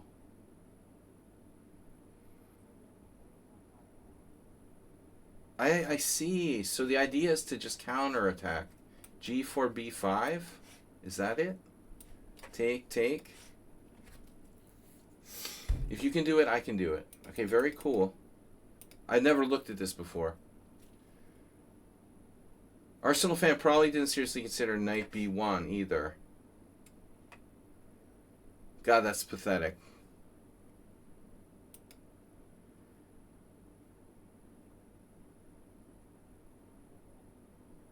I mean, I guess you could play like knight e1. Also another way of just losing a pawn. Rook e1. Then you lose a knight. So, the vast majority of players here play d takes c5. And this is the accepted continuation. Karyakin and Yudin beat Nakamura. Yudin. And Rublevsky beating Marzevich. Larry drew. So this is accepted as the main line. So if g4, you have a place for mom. And then, now the big question is, what happens if they take the central pawn? Where's our compensation? Knight takes c5, knight takes c5. You're saying, oh, you mean g5 leaves you with a position where your king isn't safe in the long run? Oh, okay, I get it. And then we hang on to this pawn on c5. So, for example, knight takes, queen takes, e5. Oh no. Maybe not black's best move. Matthew Sadler has been studying with Stockfish, or AlphaZero. This looks very AlphaZero-like. Arsenal, you didn't check with AlphaZero. You didn't check with Matthew Sadler. Yeah. So this is total AlphaZero. F6 for black. F4. G takes F4. Bishop takes F4. But Bezuski made it this far. And after E5, he went on to lose anyway. Anyway, that's probably close to kind of perfect play by both sides. Interesting line. So we're going to see a new interpretation. By the way, just to mention here, if you were to put your bishop on e2, because like in all these lines you have this problem, you can never play knight b3, bro, because you're getting forked by c4. So what if you just put the bishop on e2? Like it's a... Here, it's interesting that Levente played this, because he's an expert on the Tarrasch. c5, c3. And now knight c6, what's the point? After castles, say black plays queen b6. See, here's Levente's game, one of Levente's games. You just go knight b3. Screw them, you know. Checkmate. Get out of here, dude.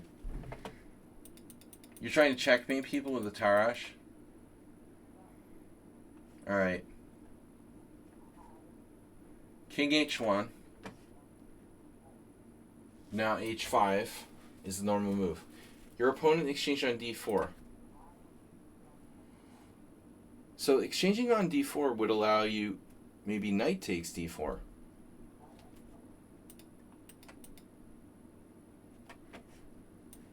That just loses a pawn. So I'm not really getting why exchanging on d4, the engine doesn't like it. Why does it really matter? Why is it bad? What's the difference? So g4? G4 is your idea.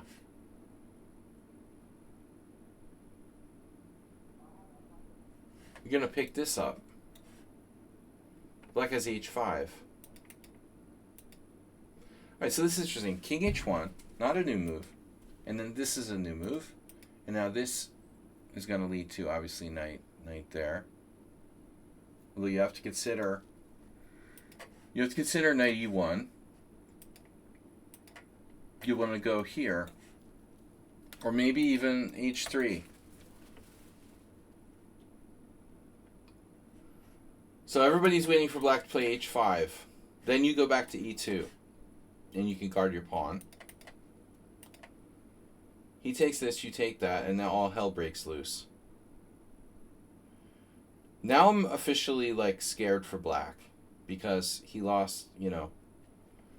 The position's open, and I mean, his rook is facing queen g7. His king is stuck.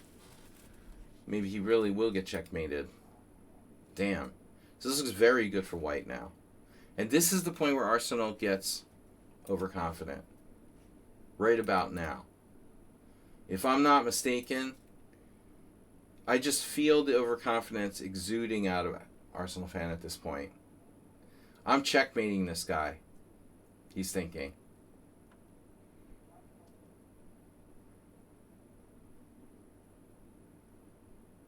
Oh, you think the opponents aren't on computer? Oh, we're doing computer checking. Well, I didn't know. Nobody told me we're doing computer checking today. I was doing Guess the ELO before. Now we're analyzing computer games. No, I didn't know that. I might have missed that. I might have missed that memo from the Pentagon. Knight c5. You went to c2.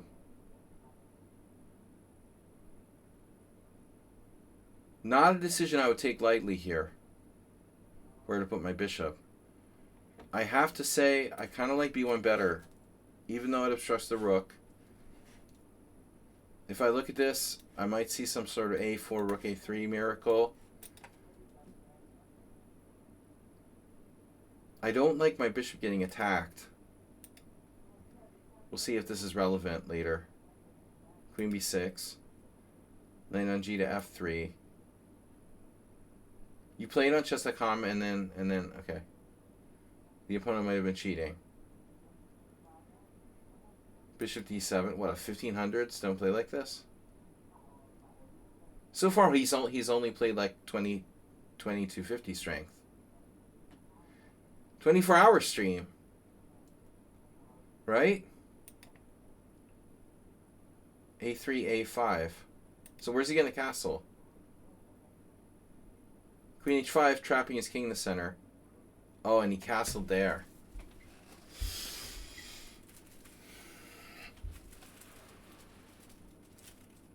You played queen h5,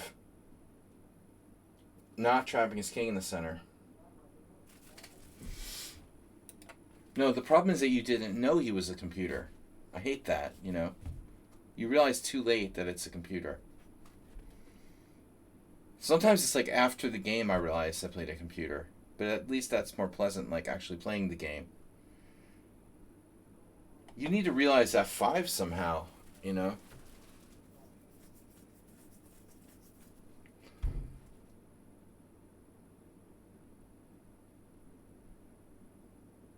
If we only played f5...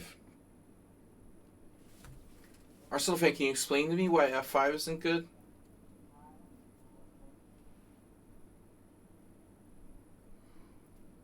I mean, I'm not saying he's like lost, but 3, 3, 4, 5, 6, 1, 2, 3, 5, 6.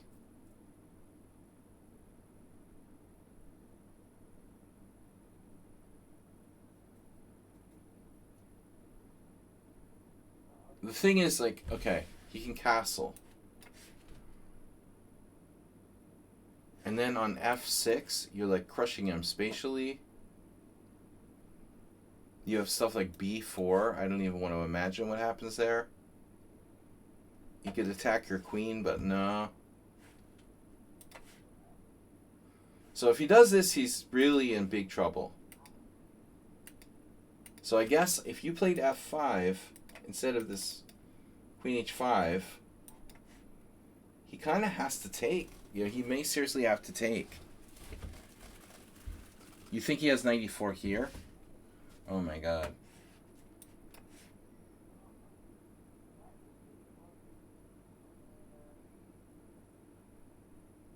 Fuck, I could easily blunder that.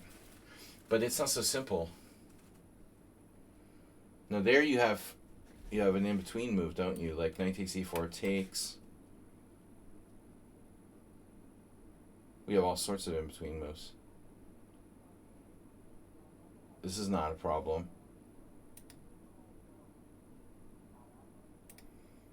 f5 looks very strong to me, man. I mean, I think, you know, you play the pawn structure.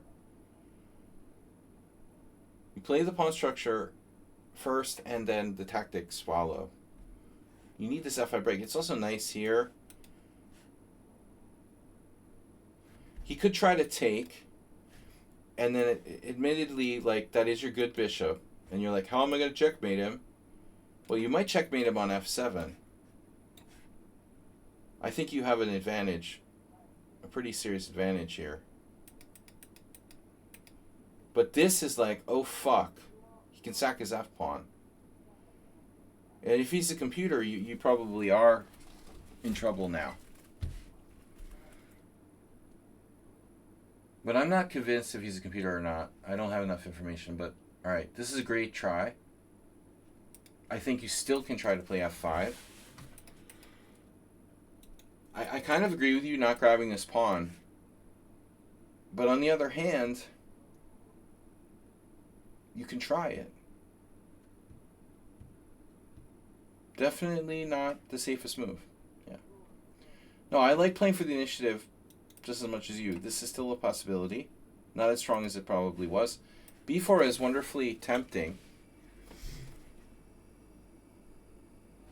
So he's got to take. But the question is, like what happens on knight takes?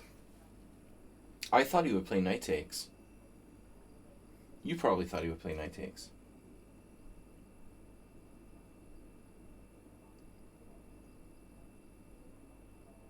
To be honest, though, I mean, it looks dangerous for black. Computer or no computer. Yeah, you're definitely not sure he's a computer at this point, if he is a computer. Well, queen takes attacks f4,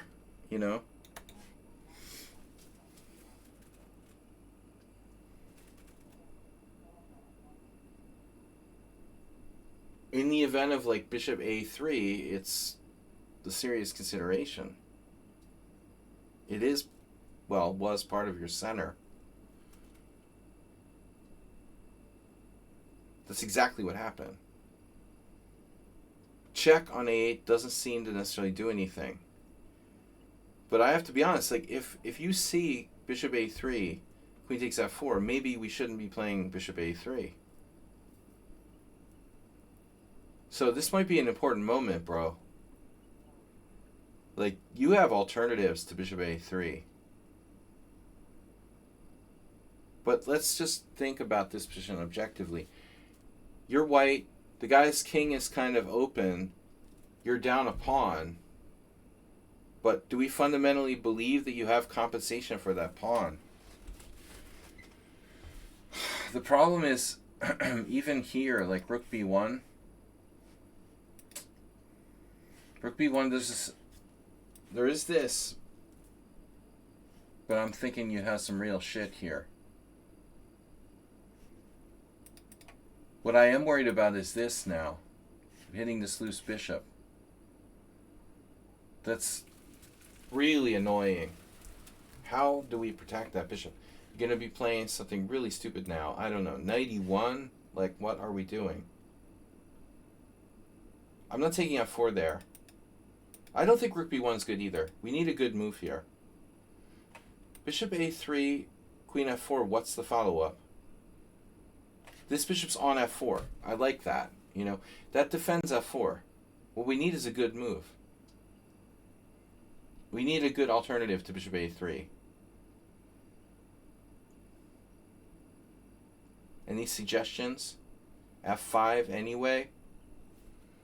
This needs to be considered. I mean, what's the worst thing that can happen? He goes here, and we move our bishop back to b1 or something. That loses a rook.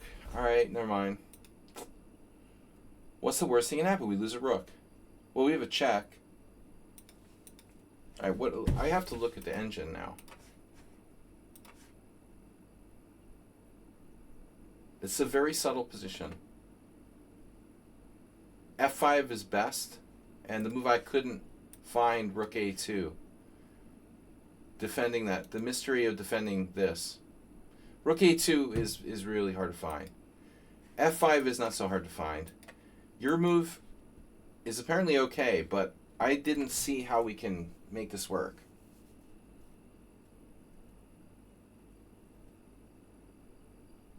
At this point, I'm starting to be like, oh shit, where's my pawns? Maybe it's not so bad. Maybe you're onto something. A second pawn sacrifice. Okay, we go for the c file. But g3 is not. You're not serious about that move. There's 0% chance I'm playing g3 here. Like, Is your queen trapped? I mean, why are we playing g3? Why did the chicken cross the road? You thought it was trapped. That's a good reason to play g3. But I just see queen e3 and queen c3. Queen e3, queen c3. g3 weakens your king side. And you're 2 pawns down. You might need to play g3 at some point, you know, with the g file half open and stuff. No, I can't play anybody. So I think the c file here.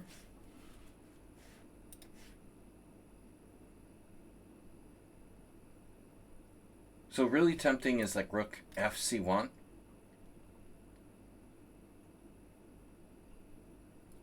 It doesn't matter how many pawns down you are. You have compensation. I can't believe the engine thinks g3 is the best move. Wow. I would not play that. You know, it looks scary. You're making it possible for him to have like this later on.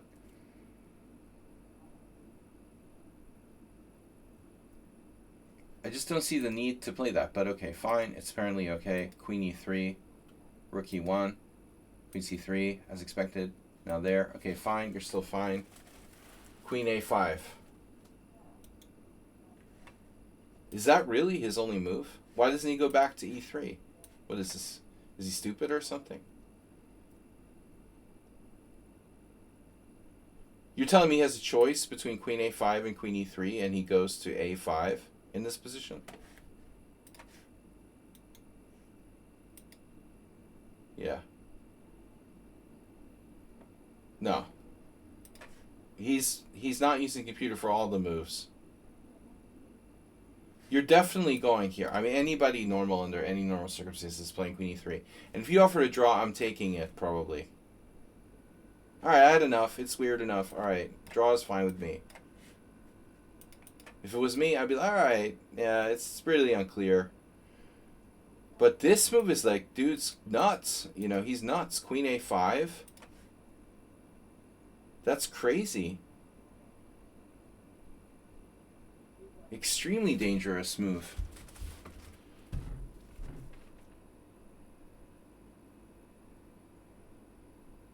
So you have knight b3 potentially, or bishop takes and knight b3.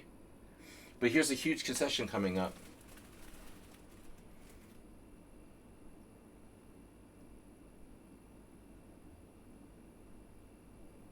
You need to calculate more, you know. Too much intuition makes Jack a dull boy. How's the time? Doesn't show the time, of course, because it's imported from chess.mom. This is a huge concession, though. You're not going to get the dark square bishop back, and now he has more of like a safety net on the dark squares. So you better have something good here. Otherwise, I don't like the capture. I mean, you're 2 pawns down. If you don't win by attack, you know, you're screwed.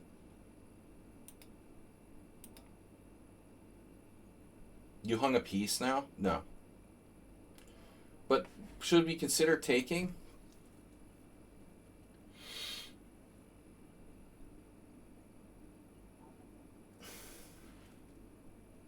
Because, like, ultimately, I'm afraid you're going to, like, end up trading pieces anyway.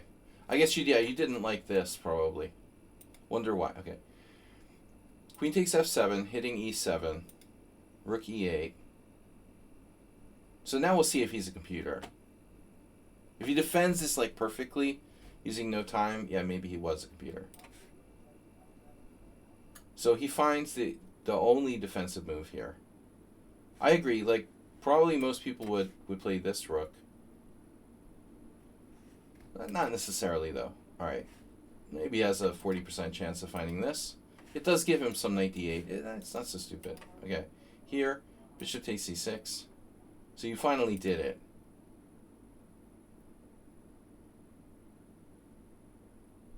you don't really have a lot of other options. He takes with the bishop. 2 knights. You grab a pawn with check. I'm not sure if you should. You can hold that in reserve. Dude, don't you have rook takes c6 check? Damn, dude. You're close to like Fallujah level tactics here. Rook takes c6. B takes c.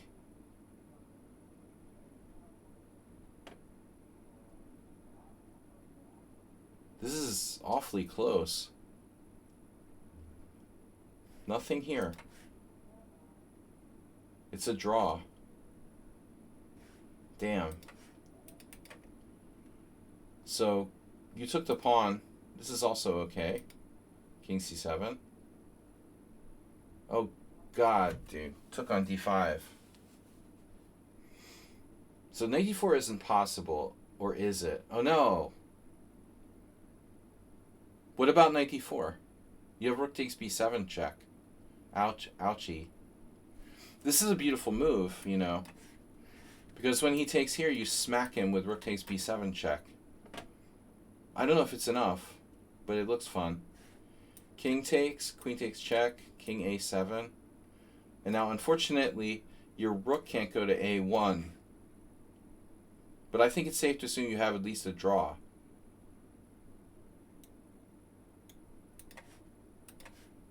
It's a draw. No, but I mean, you know, this is a very...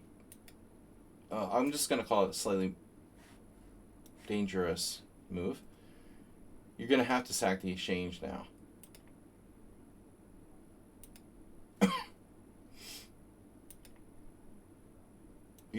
It's too late to sacrifice the exchange now. You did this to yourself.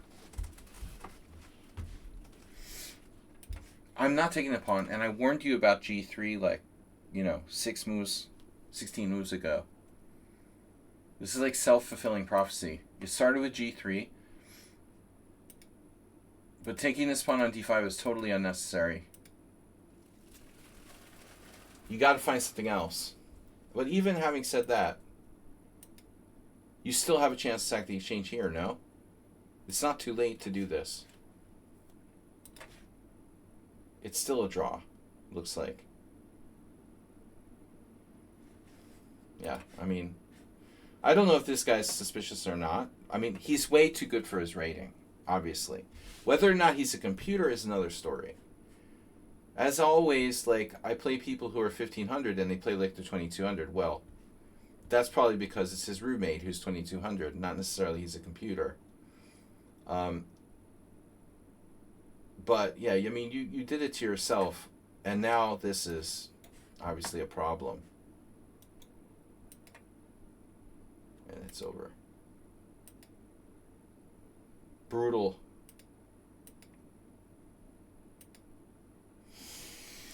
Still, it was an interesting game. I've got games left from Schumacher, Sun Prism. Is anyone here? You can't settle for draw. That's irrational. Sorry. Draws are, you know, a third of chess results, and it's a huge part of the game. Without draws, chess would suck, by the way. And it's something that people don't appreciate.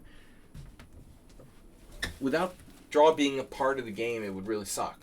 You know, it would just suck. And leveraging draws, the threat of the draw, is an important element of the game. It's ridiculous to be like, draw, I don't want to draw. It's like, I hear that a lot from people, you know, some good players too. Not just weak players, but it's like bullshit, you know. If it's a draw, it's a draw. You guys played a good game, whatever. What's the problem? It can be a great game and be a draw. All right, so Sun Prism, e4, e6. You're black. d4, d5 here. French. Another French. It's French day.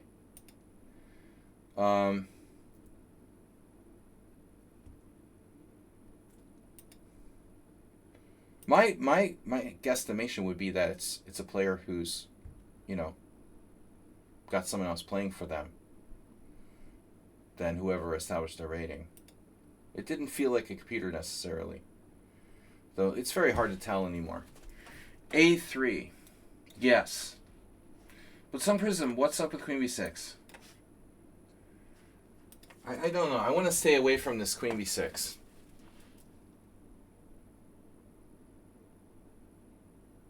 Better to stay away from queen b6. I would prefer the other variations. It's up to you. Okay.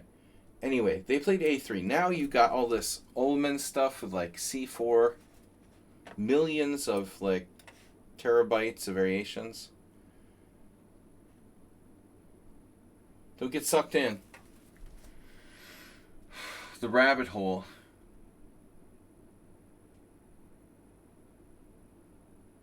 What if aliens are really like controlling AI?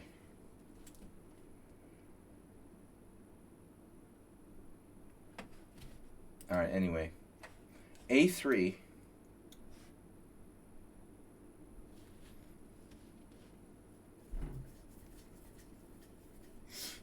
Yeah, okay. Well, it's not forced. So I like knight h6.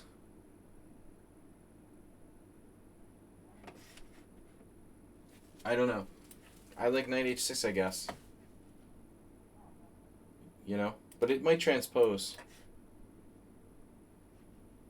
I also don't like c4. So knight h6 or bishop d7 can transpose. But this one right away, this line, I don't know too much here. So there's d takes c5. If d takes c5, what do? Do you play queen c7? Did we see a game like this once before? Yeah. Okay, I don't know. It's playable. It's a line. I'm not a French expert. Here, it's a line. So b4 is probably going to transpose. That's what he did. You're going to transpose now. Fine. Takes, knight f5. This I know a little bit.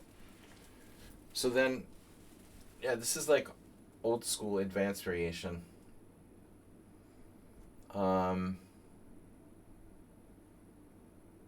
Bishop e3 or bishop b2. Gary Lane on the advanced French.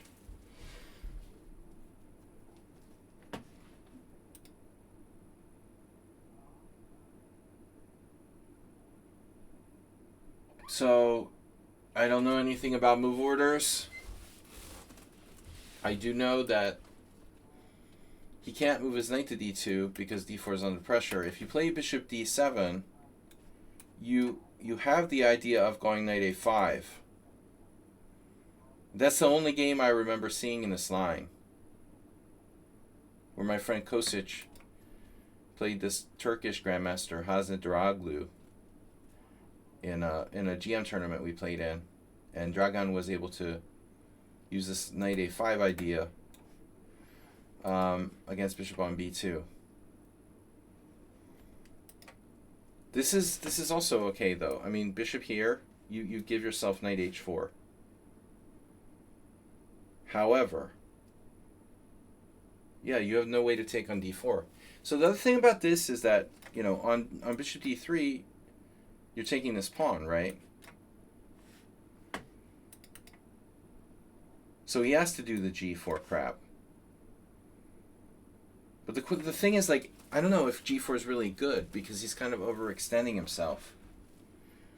I think that you should not be afraid of this.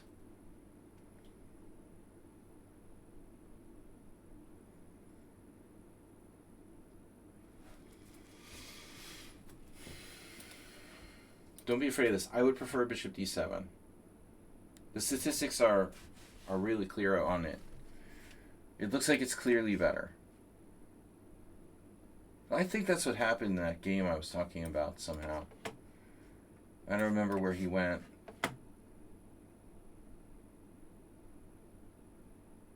No, this is a threat now to play knight a5. In some point.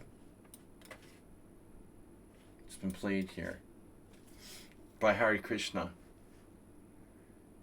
But I don't know if you need to like preface that with like rook c8 or, you know, under what circumstances should you do it. I also don't know like on g4 if you should go back to e7. This is apparently like, looks like it's more of a main line. There's a lot of questions I don't know. Okay, bishop e7, bishop e2. Now bishop d7. Good. Good. No rush to castle. Shirov wouldn't mind overextension. Tell me about it. I just looked at a game today. He was playing white in 1995 against Gelfand in the Najdorf. Well, what happens sometimes in those positions, Arsenal fan, is that the bishop gets trapped. You have to be careful you don't get your bishop trapped with like g5 by white, but that's not going to happen here because of this bishop being on b2. There's nothing protecting g5. Yeah. Yeah, I saw a game today. It was 95. Shirov, of course, like, just totally, like, overextended himself and got destroyed with white. Gelfand is like a brutal computer. I love the way he plays the black side of Najdorf. Or played. Now it's harder. People know how to play with white better.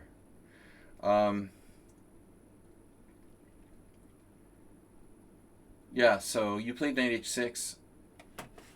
True, okay. Like knight h4. No reason not to play this. Yeah, there might be some crazy instances where the knight would move, you know, but not really here. And now there's no g5 to trap your guy. So the only way it can go wrong is f4 and g5. Check out this position. A game for 2003. Black played f6. Speaking of overextension. Okay. Anyway. So you played knight h6. g4, knight h6. Arguably, yeah, probably not as good as knight h4. So now you got into a situation where you basically have to play f6. Your only other option is play knight g8, and looks awkward. Someone on sound would play pawn takes pawn. Any g5, anybody? So now we got Geller playing white. Geller played queen d2 here. And then everybody's expecting knight c3 now.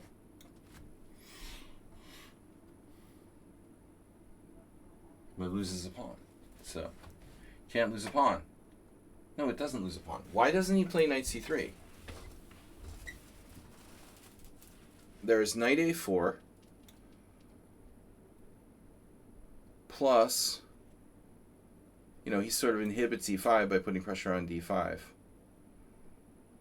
I have a choice, okay? My choices are knight c3 or king f1. Now, what are you going to play? I don't think it's a difficult call, really. Like, what is king f1, bro? Why would he do that? This is such a weird move. I mean, yeah, speaking of Shirov, why would anybody want to commit themselves to king f1 when they don't have to? When knight c3 is such a good move. It's not like he's winning or something, but I mean, dude, your knight is only one square. It's a minor piece, needs to be developed. You could even castle queenside, conceivably. You got to play knight c3. I mean, this move is just lame. And now you castle kingside, which also is a difficult call. But I like your control of the center. I mean, I like this. Your pawn, you know, your pawns could work out. I'm not sure you want to commit to castling kingside either, you know? No, that's still a threat. But at this point, I don't know.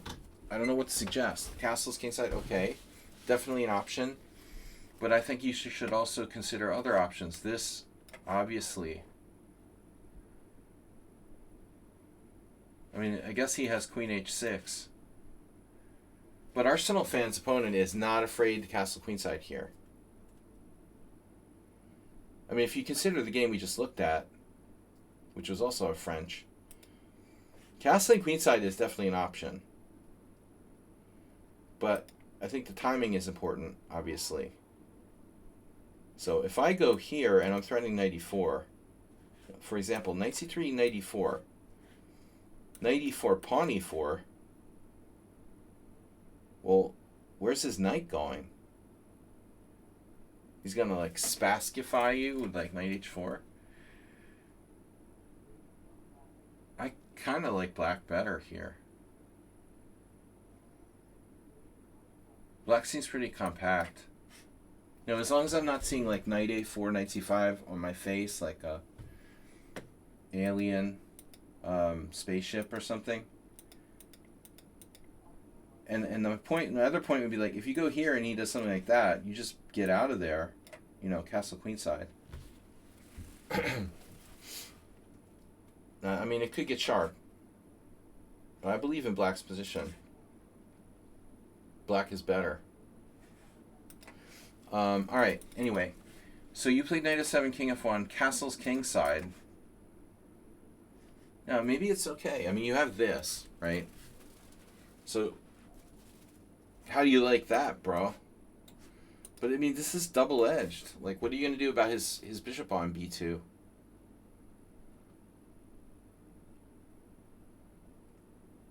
So he played g5. I don't mind that. I don't think that... I'm not sure that's even a good move for white. I have to ask the question again. Why the fuck does this guy not play knight to c3? I don't understand. How can he not play knight to c3? Wow, knight e5, Arsenal fan. Speaking of... knight e5 for black, you eat. You like, for example, knight c3, knight e5. I love this. Nothing could possibly go wrong here. But he doesn't play that. He plays that. You take. He takes. Okay, fine. And then you played rook g8.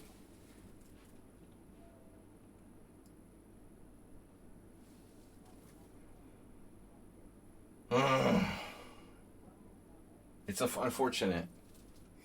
It's unfortunate to play rook g8, but Arsenal fan will find you a tactic.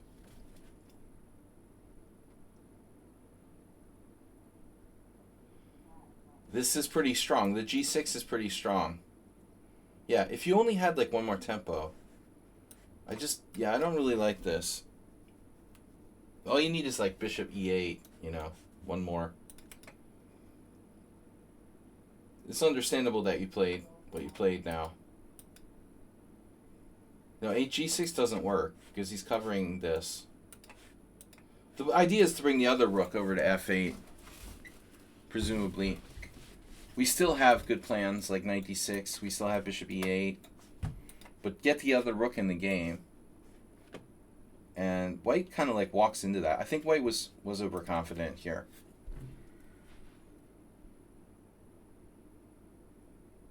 The thing that strikes me the most is his failure to move the knight on b1. Like white just does not have any appreciation of fundamentals. He's really focused on like checkmating black. But meanwhile, he has three pieces that haven't moved practically. Now the queen is pinned to the pawn. So rook g7 will hold. You could play it right away. You played this first, which is a good move. Here, and obviously rook g7. Now white has no way to break you down. And you can complete your Botvinnikian, defensive strategy with like bishop e8. Black is very well coordinated. So finally the guy still doesn't move his knight. Did someone pay him to not move his knight? Like, what is wrong with this guy? He cannot move his knight. That's a good move though. I think it's time to consider knight e4, but yep, There he comes. Ta-da! Like that. Mr. Slow would definitely checkmate black here with queen takes h7. Can't go knight e4. Bishop h7 is a threat. What about rook takes f3, dude? That knight is hanging. Christ.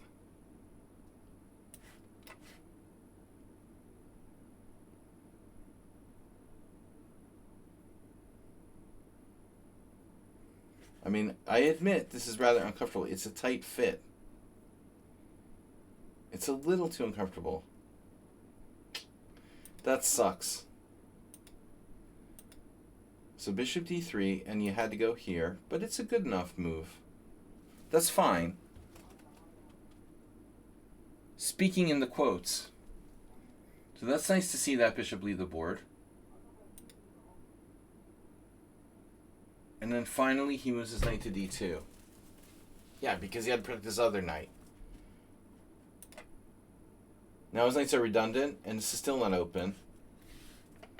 And now someone unsound. Some prism goes to the queen.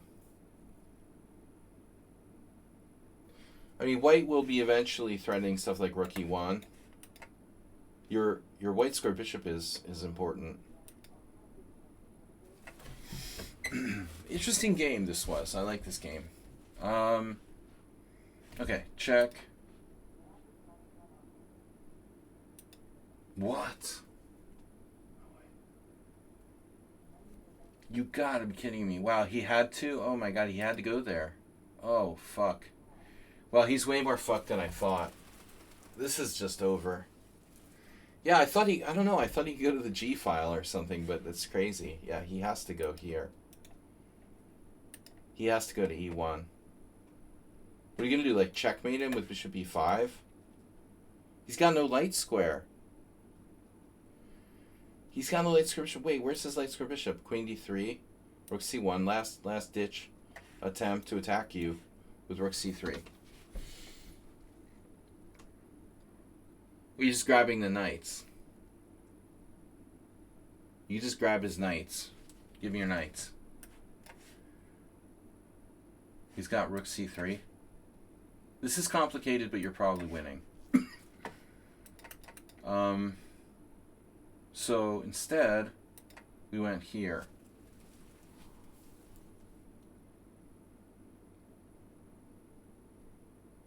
A calm and collected move. Right. And then there's a very, very serious threat of rook g1 check. So does white have a defense now? He apparently does. Yeah, but here, I think I missed something. You just annihilate him with rook g2, game over. Serious, and you didn't play it? Oh no. So rook g2 is just total collapse. For some reason, you got excited and played knight takes d4. You did an Arsenal fan, like taking that pawn. There's no way I'm taking that pawn. You can't pay me to take that pawn. That pawn is my best friend. It's ops color bishops. I mean, I get it that you probably wanted to free up your b5 square. I mean, you got to consider this, right? There's a problem with this back rank here. Yeah. You don't want to give up e5. You don't want to give up b8. So you just missed the obvious move. Rook g2. There's no way. He's dead. That just ends the game immediately. Are you serious? He has a defense? Queen h3? No. He can't play queen h3. Queen h3, check. Knight f1. Are you freaking kidding me?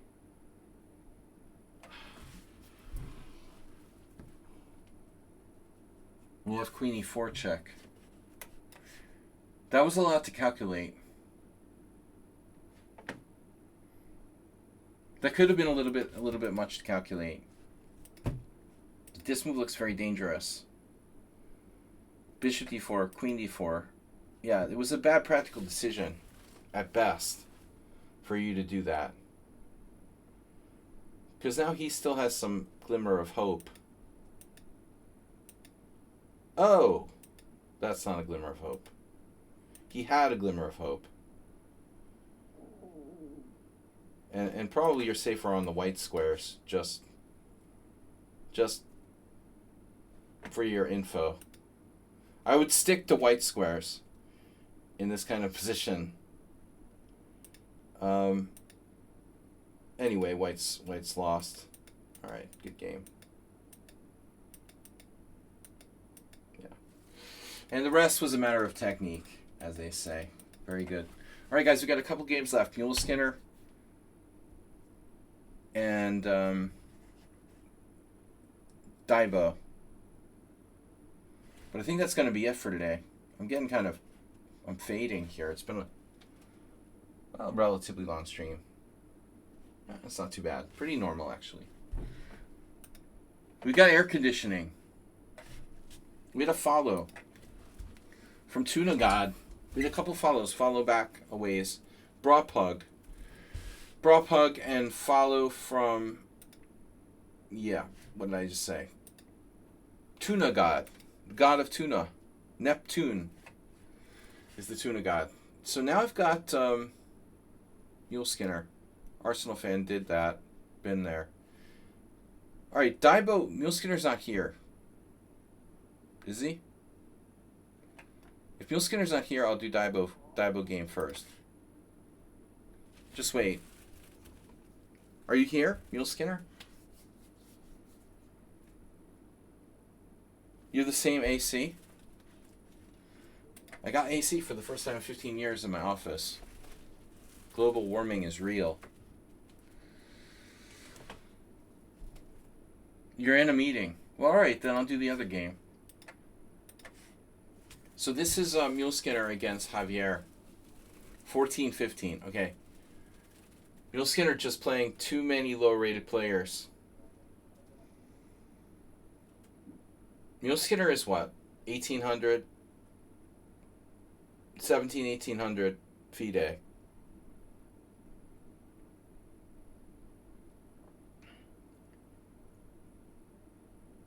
Oh no, Arsenal fan. You might want to check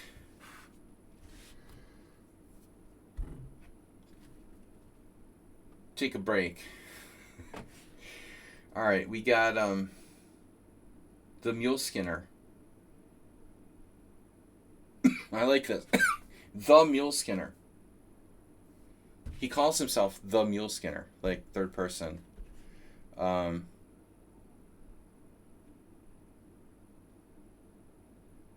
And then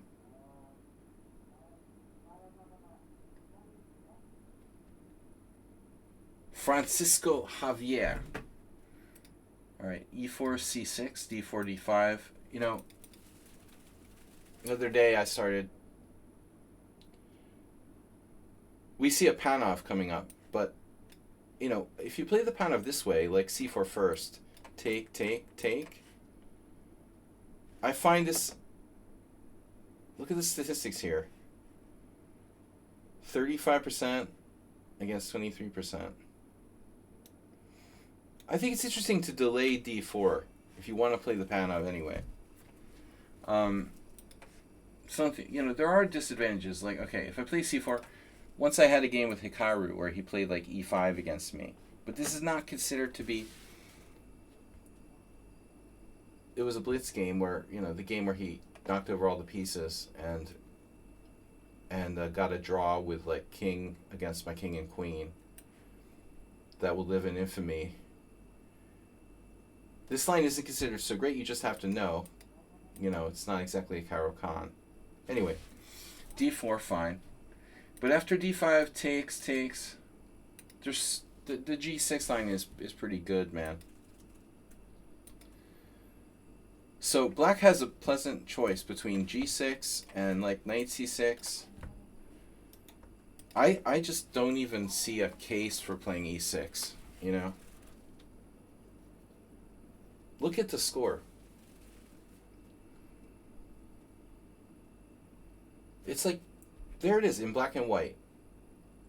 The Panov is only good for white if black plays e6. If black plays anything else, white isn't doing that great. It's not true. The g6 also seems to have a decent score. Black still does better there. Of the three moves, the best score for white is against e6. This is my least favorite for black. It can transpose to a Nimzo, but it's inherently passive. So these setups are much more active for black, where black can play g6. And I can't find an advantage here for white after queen b3. I don't know where it is, but if you see it, let me know, okay?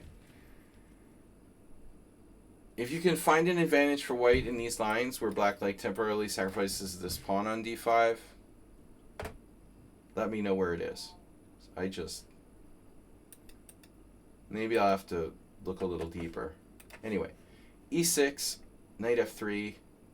Another move I've played around with, which is kind of rare, is a3. If you happen to know that your opponent likes to play like Nimzo type lines, you could mess with them by playing a3 here. Was it Gashimov? Has a couple games. Knight f3. And now, yeah, black has to play bishop e7. You know what's funny? Like 99% of my opponents play knight c6 here. Well, no, bishop e4 or bishop e7. You have to pick one or the other. But I get so many people who go here. It's a bad line for black. Anyway, all right. So bb4 is more active. This is the classical move. Here you have a choice. cd or bishop d3. And now, I guess black can take with the pawn.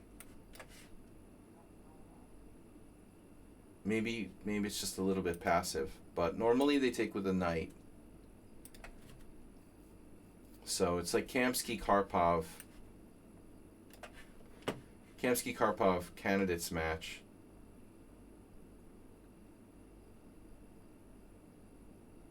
I don't know why we're not coming up with Kamsky-Karpovs. Maybe the move order was slightly different.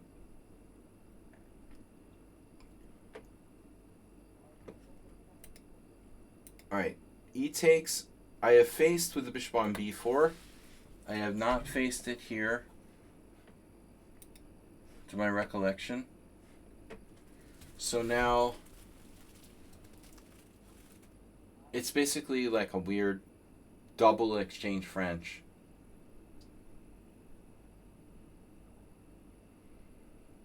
White should be slightly better. But I'm not really sold on the bishop e5 check. There must be a reason for that move. I guess it's queen b3. So you bishop check and then queen b3. You hit d5. It's a little bit like it's like a Marshall variation of the French. So we're gonna go here, I think. But I'm not sure. Bishop d7. So apparently this has been played. It's not refuted. I was expecting queen b3.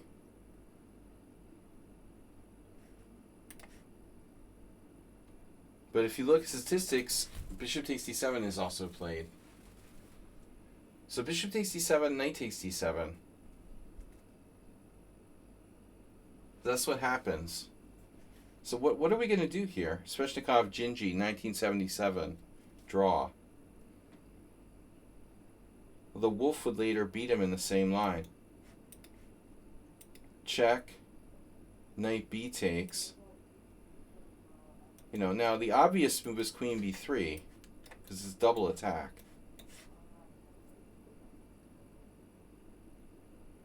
Adams managed to beat Zuniga. But I mean, it looks like the kind of position where black can probably sack a pawn. Queen b6. Knight takes d5. Knight takes d5. Queen takes d5. Knight f6. Queen e5. Castles. Castle, castle. This is not going to be an easy game for white to win. Even up a pawn. And that's the worst case scenario. But this seems to be the main move. So Adams, Zuniga. A4. Castles. Yeah, white has this Karpovian micro edge. Anyway, I don't know. I would think about very seriously Queen b3. This might be a slight improvement. It feels like, from my perspective, it feels like we're helping black develop when we play bishop takes d7 check. Why not? Is knight c6 a question? Is this a question? So, one of Laszlo Vadaj's last games, probably 2000. Sveshnikov beating Meduna in 1983. So he's just castled. And Meduna castled. And Sveshnikov took the pawn and went on to win. Takes, takes, takes. Bishop g4. This looks kind of familiar. Takes, takes, takes. What's the evaluation here? Slightly better for white. Pawn up. I like Queen b3. Let's see this again. Castles. Castles. Knight takes d5. So there's an improvement here. Knight takes d5, knight takes d5, queen takes d5. And black's Meduna's bishop g4 is no good. So this is best for black. Black should be able to hold with something more constructive. Bishop g4 was bad. Anyway, little theoretical investigation there. So we got knight takes here. We're playing like Michael Adams, or what? Castles, bishop f4. So normally queen b3. Then black will play knight b6. We go here instead.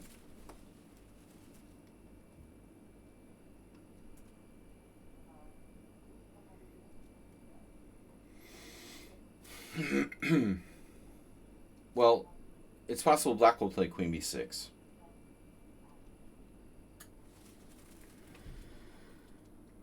There's some guy here who I've only heard of who played queen a5. I mean, this is kind of a weird move, man.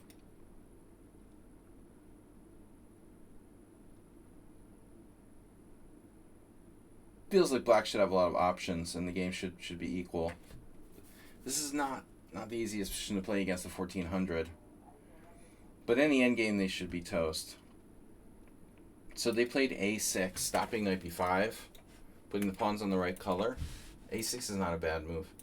And then queen b3, double attack. Black's in a very awkward spot now. That's less well protected. This is huge. He's trying to play maybe knight c4. But what are we going to do? Rook e1? You played a4, threatening a5. Okay. This is also possible. Threatening rook takes e7. Maybe not a big deal. Like black will just play rook e8. So a4 looks more critical. Black plays bishop d6. It looks like he's losing a pawn, but we can get our queen trapped. So we have a huge decision now. Bishop g3, bishop e5, bishop g5, bishop takes d6, all of the above. If you take and you try to play a5, you're going to get your queen trapped on b7. So that's no good. So this ties black down to f6. Looks good. He goes back. And then rook e1. And now h6. And now we have to move. So bishop h4. And now rook b8. Guarding the b7 pawn. Yeah, black's position looks suspicious. We also have knight e5. Oh, you just had rook c7. Nice. So that's game. So rook b8 is the final straw. Black cannot afford rook b8.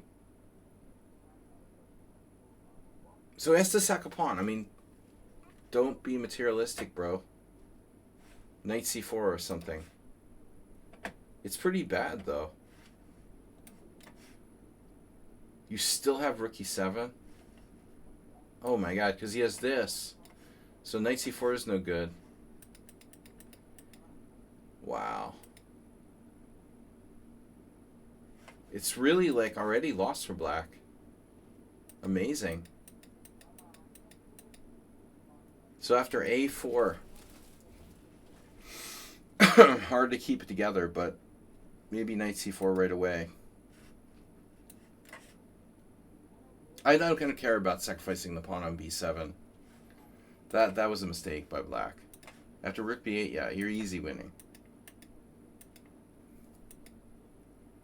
It's unfortunate to fix his pawn structure.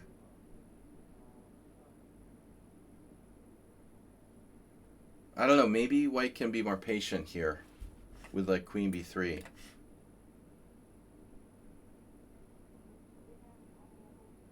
He can play g5. This is a major win for black, though, in terms of improving his pawn structure. If you trade on f6, we don't want to do that then. h3, bishop g3, here, and there it goes. And now rook c2. Can we save the pawn? Should we save the pawn?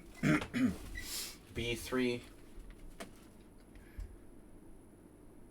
I don't want to get mated on h1, h2 with two rooks on g1, and white can play h4 at some point and then carve this square out to get his king up here. Black actually forced him to play h4. And that's an annoying move. But we can get out now. King up, king up. This looks easy enough. Too much material. Way too much material. Yeah. It's over. Good game. Yeah, he was dreaming of that mate on h1. Alright, Mule Skinner, nice performance. And then our final game.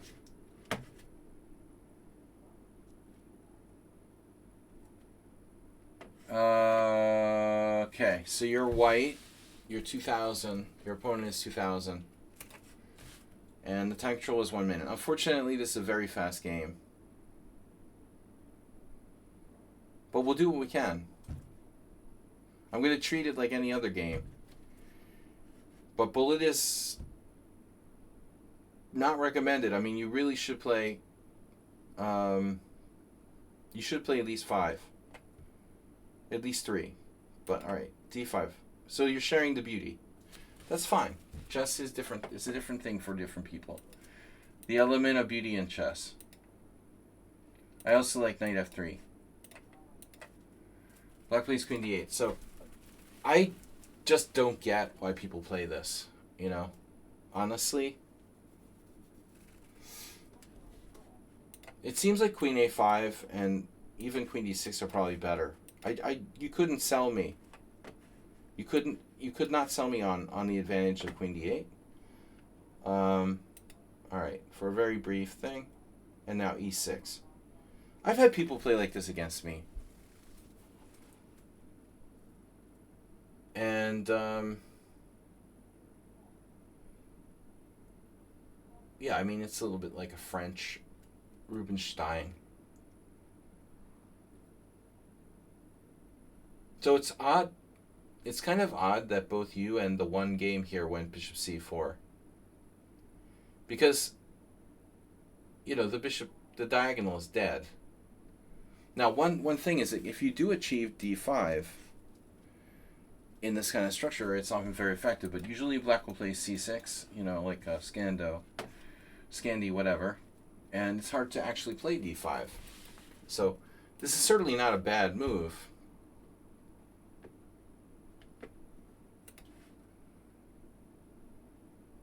But I have to say, first of all, it's much more natural to play d4. I don't think that anybody should be afraid of stuff like this Nimzo style thing. I don't think that's really right. If that's anyone's hesitation, if there's any reason that people are hesitating here to play d4, I mean, d4 should be white's best move, clearly. Now, on the other hand, you can play this in the normal Scandinavian. It feels a little odd to play it with the pawn already on e6. But you could play anything. I mean, you could play this and play like d3 if you want to. But, alright. So black plays super passive c6. But, I mean, also logical. I just want to mention one other thing. Another alternative is g3. Absolutely nothing wrong with g3. Like, you can play g3 versus g2. He'll probably play c6. But it's a good King's Indian. It's a pretty good King's Indian for white. Black doesn't have the strong point on d5. I think that white is always better. That's an alternative. Or you can play the Grob. Bishop c4. c6. Now, a safety move. Probably not optimal. You'll have to watch out for the knight hunting it down. And you will have to play d4. So let's say black played knight d7. I think you have to stop this. You don't have to, but I mean, I think you should. You should stop it. You spent a lot of time developing that bishop. That's a really bad move by black. This move literally sucks. And, any number of moves are good here. Queen e2, castles, d4.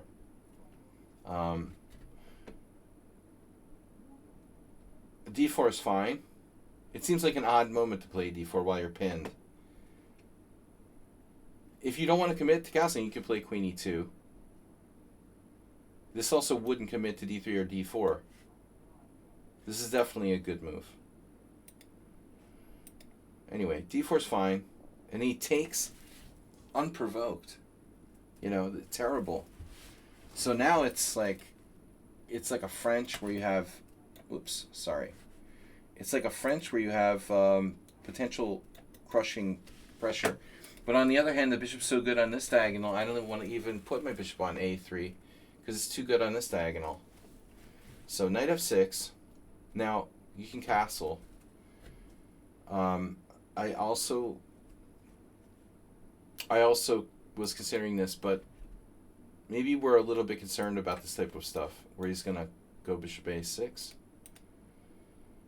I think you should probably just castle. I think kingside is forced now because you've done this with your structure. You shouldn't be ever castling queenside. So I think the truth is you should just castle and be done with it. c4 is fine. It's a tiny bit, again, maybe it's a little bit weird because you got your bishop on b3. But, okay, if you can push in with d5, if you can rip it open with d5, that could be killer. You could also play c5, possibly, in another c4. You have a huge advantage here. I really don't like that you're not castling here. I understand it's bullet, but this king should castle kingside in this structure, in this type of position where you have doubled c pawns. You have such a big advantage. There's no even second thought. This is a slow move, kind of unnecessary. Castles is a no-brainer.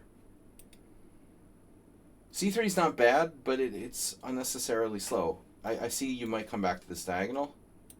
That's what you did immediately. I still like castling. And now, for example, bishop a6.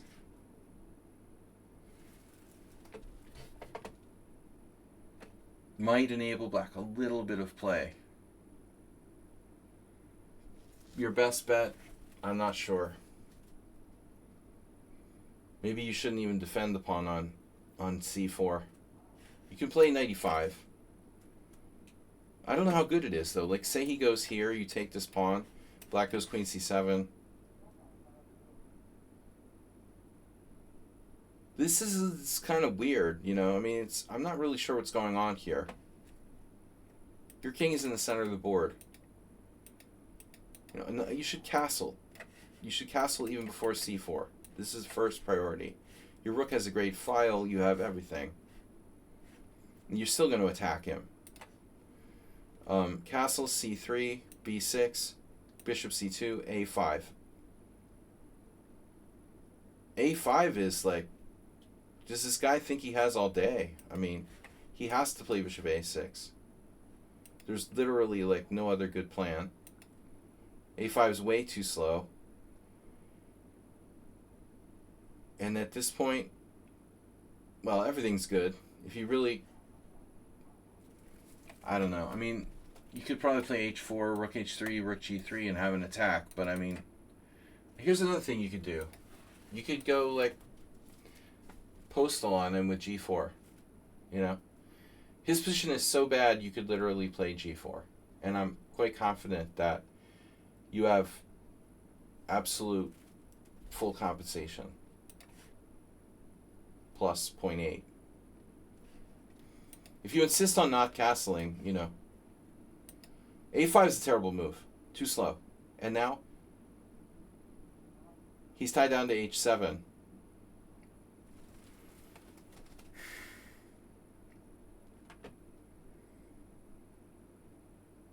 But the thing is, right, your threat is to go here, pin his knight. He has another knight. So if he plays bishop a6, you go bishop g5, he goes knight d7. Now you have knight e5, no. You have knight e5? No. So how do you plan on finishing him off here? Because black is going to play like b5, probably.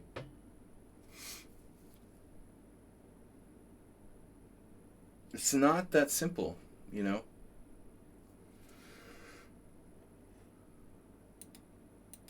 I don't think it's that simple.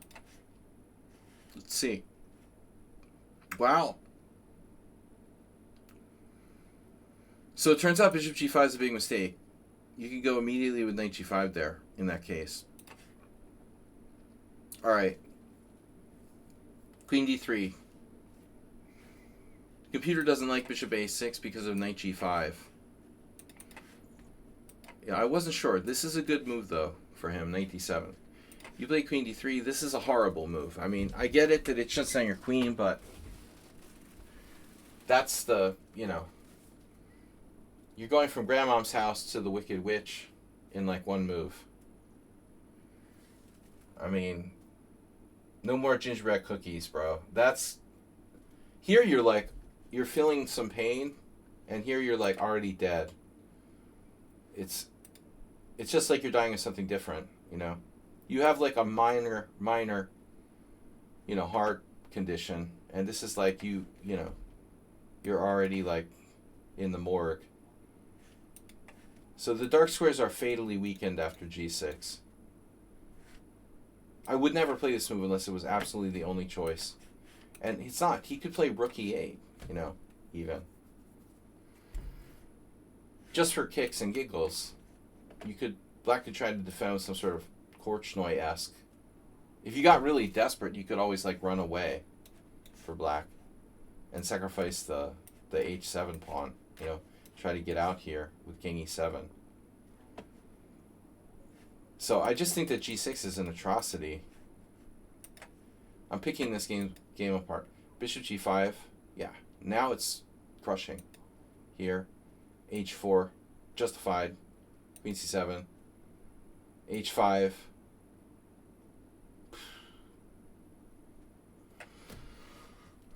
That's it, man.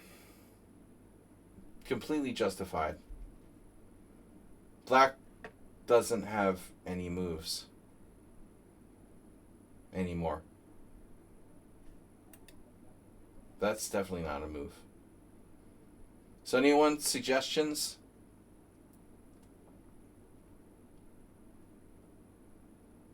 Well, okay, his bishop's doing nothing. Let's just play bishop a6.